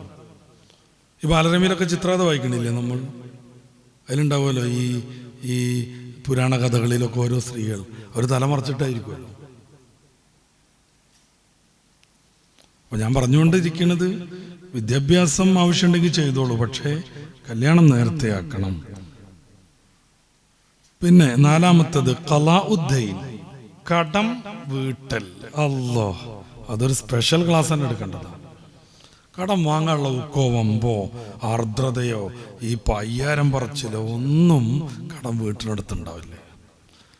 മൂപ്പര് അതിൻ്റെ ഇടയ്ക്ക് പല സംഗതി വാങ്ങിയിട്ടുണ്ടാവും. മൂപ്പര് ജീപ്പിൻ്റെ വലിയ കാർ വാങ്ങിയിട്ടുണ്ടാവും, BMW വാങ്ങിയിട്ടുണ്ടാവും. പക്ഷെ മൂപ്പര് പെരണ്ടാക്കാൻ വേണ്ടി വാങ്ങിയ 2.5 ലക്ഷം ഉണ്ട്, 25 കൊല്ലം മുന്നത്ത്. അത് ഇതുവരെ കൊടുത്തിട്ടുണ്ടാവില്ല. ഇനി 2.5 ലക്ഷം കൊടുത്തിട്ട് എന്ത് കാര്യം എന്നാലോചിച്ച് നോക്കുക. 25 വർഷം മുന്നേ 2000 രൂപയ്ക്കോ 3000 രൂപക്കോ ഒരു പവൻ സ്വർണം കിട്ടും. അന്ന് 25 അല്ലെങ്കിൽ 2.5 ലക്ഷം കടം മേടിച്ച ഒരാൾക്ക് അന്ന് അയാൾ അതിന് സ്വർണം വാങ്ങുകയാണെങ്കിൽ ഒരു 20-22 പവൻ ഉണ്ടാവുമായിരുന്നു. ഇപ്പോൾ 2.5 ലക്ഷം കൊണ്ട് സ്വർണം വാങ്ങിയാലോ കഷ്ടിച്ച് 2 പവൻ കിട്ടും. എത്രയാണ് മൂല്യം മാറ്റേണ്ടായത്? അതിലേറെ വിഷയം എന്താ, നിങ്ങൾ ചോദിച്ചാൽ ചൂടാവും, ഫോൺ ഓഫാക്കും. ഇയാളെന്തോ ഒരു ഗുരുതരമായ അബദ്ധം ചെയ്ത പോലെ. മൂപ്പര് അധ്വാനിച്ചുണ്ടാക്കിയ കാശ് കൊണ്ടുപോയി മാഞ്ഞാളം കളിച്ചതാ. എന്നിട്ട് എടാ നമ്മുടെ ഡേറ്റ് കുറേ തെറ്റിയല്ലോ, എന്തപ്പോൾ അത്? അങ്ങോട്ട് ചൂടാവും. 4 വർത്താനം, ഞാൻ അവിടെ നിന്നാണ് പോകണുണ്ടോ, എന്താ ഞാൻ കുടിയിരിപ്പ് വിറ്റിട്ടുണ്ടോ, അങ്ങനെയൊക്കെ പറഞ്ഞിട്ടാണ്ട് ആട്ടും. കുറെ കഴിഞ്ഞാൽ ഫോൺ എടുക്കാതാവും. തനി ഹമുക്കത്തരാണിത് നമ്മൾ മനസ്സിലാക്കുക. കടം കൊടുക്കുമ്പോൾ സദക്ക നിരുതി കൊടുക്കാൻ പറ്റുന്ന ഒരവസ്ഥയാണ് ഇപ്പോൾ. കാരണം വാങ്ങിയവരാരും തിരിച്ചു കൊടുക്കില്ല, ബന്ധങ്ങളില്ലാതാവും, തെറ്റും, കുറേ പ്രശ്നങ്ങളുണ്ടാവും. കടം കൊടുക്കുന്നതിനെ നിരുത്സാഹപ്പെടുത്തുകയല്ല ഞാൻ. റസൂലുള്ളാഹി സ്വല്ലല്ലാഹു അലൈഹി വസല്ലം തങ്ങൾ പറഞ്ഞിട്ടുണ്ട്, സദക്കനേക്കാൾ അതിന് പ്രതിഫലം കിട്ടും. ഇതുകൊണ്ടായിരിക്കണം സദക്കാരനെ കൊടുത്തോടെ തീരൂലേ. കടം എന്ന് പറഞ്ഞാൽ പിന്നാലെ അടക്കാൻ കുറച്ചൊന്ന് അധ്വാനം വേണേ, കുറച്ചൊന്ന് മെനക്കെടണേ. അപ്പം ഞാൻ ഈ സാവകാശത്തിൻ്റെ ആളാണ്, എടുത്തുചാട്ടാൻ പാടില്ല. അതുകൊണ്ട് കടഞ്ഞൊരു 5 കൊല്ലം കഴിയിട്ട് എന്നിട്ട് കൊടുക്കാമെന്ന് വിചാരിക്കാൻ പാടില്ല. കടം കൊടുക്കുന്നിടത്ത് പെട്ടെന്ന് ചെയ്യണം. ഒരു കാര്യം കൂടി, അത്തൗബത്തു മിനദ് ദംബ്. ദോഷം സംഭവിച്ചാൽ വളരെ പെട്ടെന്ന് തൗബയിലേക്ക് പോകണം. ഇന്നമ തൗബത്തു എന്ന് പറഞ്ഞ് തൗബ സ്വീകരിക്കുന്നവരെ കുറിച്ച് ഖുർആൻ പറയുന്നിടത്ത് പെട്ടെന്ന് തൗബയിലേക്ക് പോകുന്നവരാണ്. ഇൻഷാ അല്ലാഹ് ഞാൻ അടുത്ത റമദാനിൻ്റെ 25ാമത്തെ രാവിലെ പള്ളിയിലോ എവിടെയെങ്കിലുമൊക്കെ ഇത്തികാഫ് ഇരിക്കുമ്പോൾ തൗബ ചെയ്യണമെന്ന് എഴുതി വെക്കാൻ പാടില്ല. അടുത്ത റമദാൻ പോയിട്ട് ഈ വരാൻ പോണ സഫർ വരെ ആര് ജീവിക്കുന്നു? ആർക്കും ഉറപ്പുള്ള? എന്തിന് ഈ പ്രഭാഷണം തീർക്കുന്ന എനിക്ക് ഉറപ്പിക്കാൻ പറ്റുമോ? ഇത് കേട്ട് തീരുന്ന നിങ്ങൾക്ക് ഉറപ്പിക്കാൻ പറ്റുമോ? നാളെ എന്ത് ചെയ്യുമെന്ന് ഒരു ആത്മാവിനും അറിയില്ലേ. എവിടെ വെച്ച് മരിക്കുമെന്ന് ഒരാൾക്കും അറിയില്ലേ. നമ്മുടെ ജില്ലക്കാരനാവുന്നൊരു പുതുമണവാളൻ ഭാര്യയെയും കൂട്ടിയിട്ട് ഏതോ ഒരു നാട്ടിലേക്ക് പോയിട്ട് അവിടെ എന്തോ ഒരു സ്കൂബി ഡൈവിങ് നടത്തുന്നതിൻ്റെ ഇടയിൽ അറ്റാക്ക് വന്ന് മരിച്ച വാർത്ത നമ്മൾ വായിച്ചില്ലേ. ആൾക്ക് അങ്ങനെ ഒരു പ്രതീക്ഷ ഉണ്ടായിരുന്നോ? ആളുടെ കുടുംബത്തിന് അല്ലാഹു മഗ്ഫിറത്ത് കൊടുക്കട്ടെ, ദർജ ഉയർത്തി കൊടുക്കട്ടെ, അങ്ങനെ പ്രതീക്ഷ അവർക്കുണ്ടായിരുന്നോ? ഇല്ല. ആരും എവിടെ വെച്ച് മരിക്കുമെന്ന് പോലും നമുക്കറിയില്ല. അപ്പൊ അടുത്ത റമദാൻ വരെ കാത്തിരിക്കുക എന്നുള്ളതല്ല പ്രധാനം. ഞാൻ അവസാനിപ്പിക്കുകയാണ്. നന്മയിൽ കൂടുതൽ കൂടുതൽ ഉഷാറാവുക, പെട്ടെന്ന് തന്നെ നിസ്കരിക്കുക, വാങ്ങൊടുത്ത ഉടനെ തന്നെ നിസ്കരിക്കാൻ പറ്റുമെങ്കിൽ ചെയ്യുക.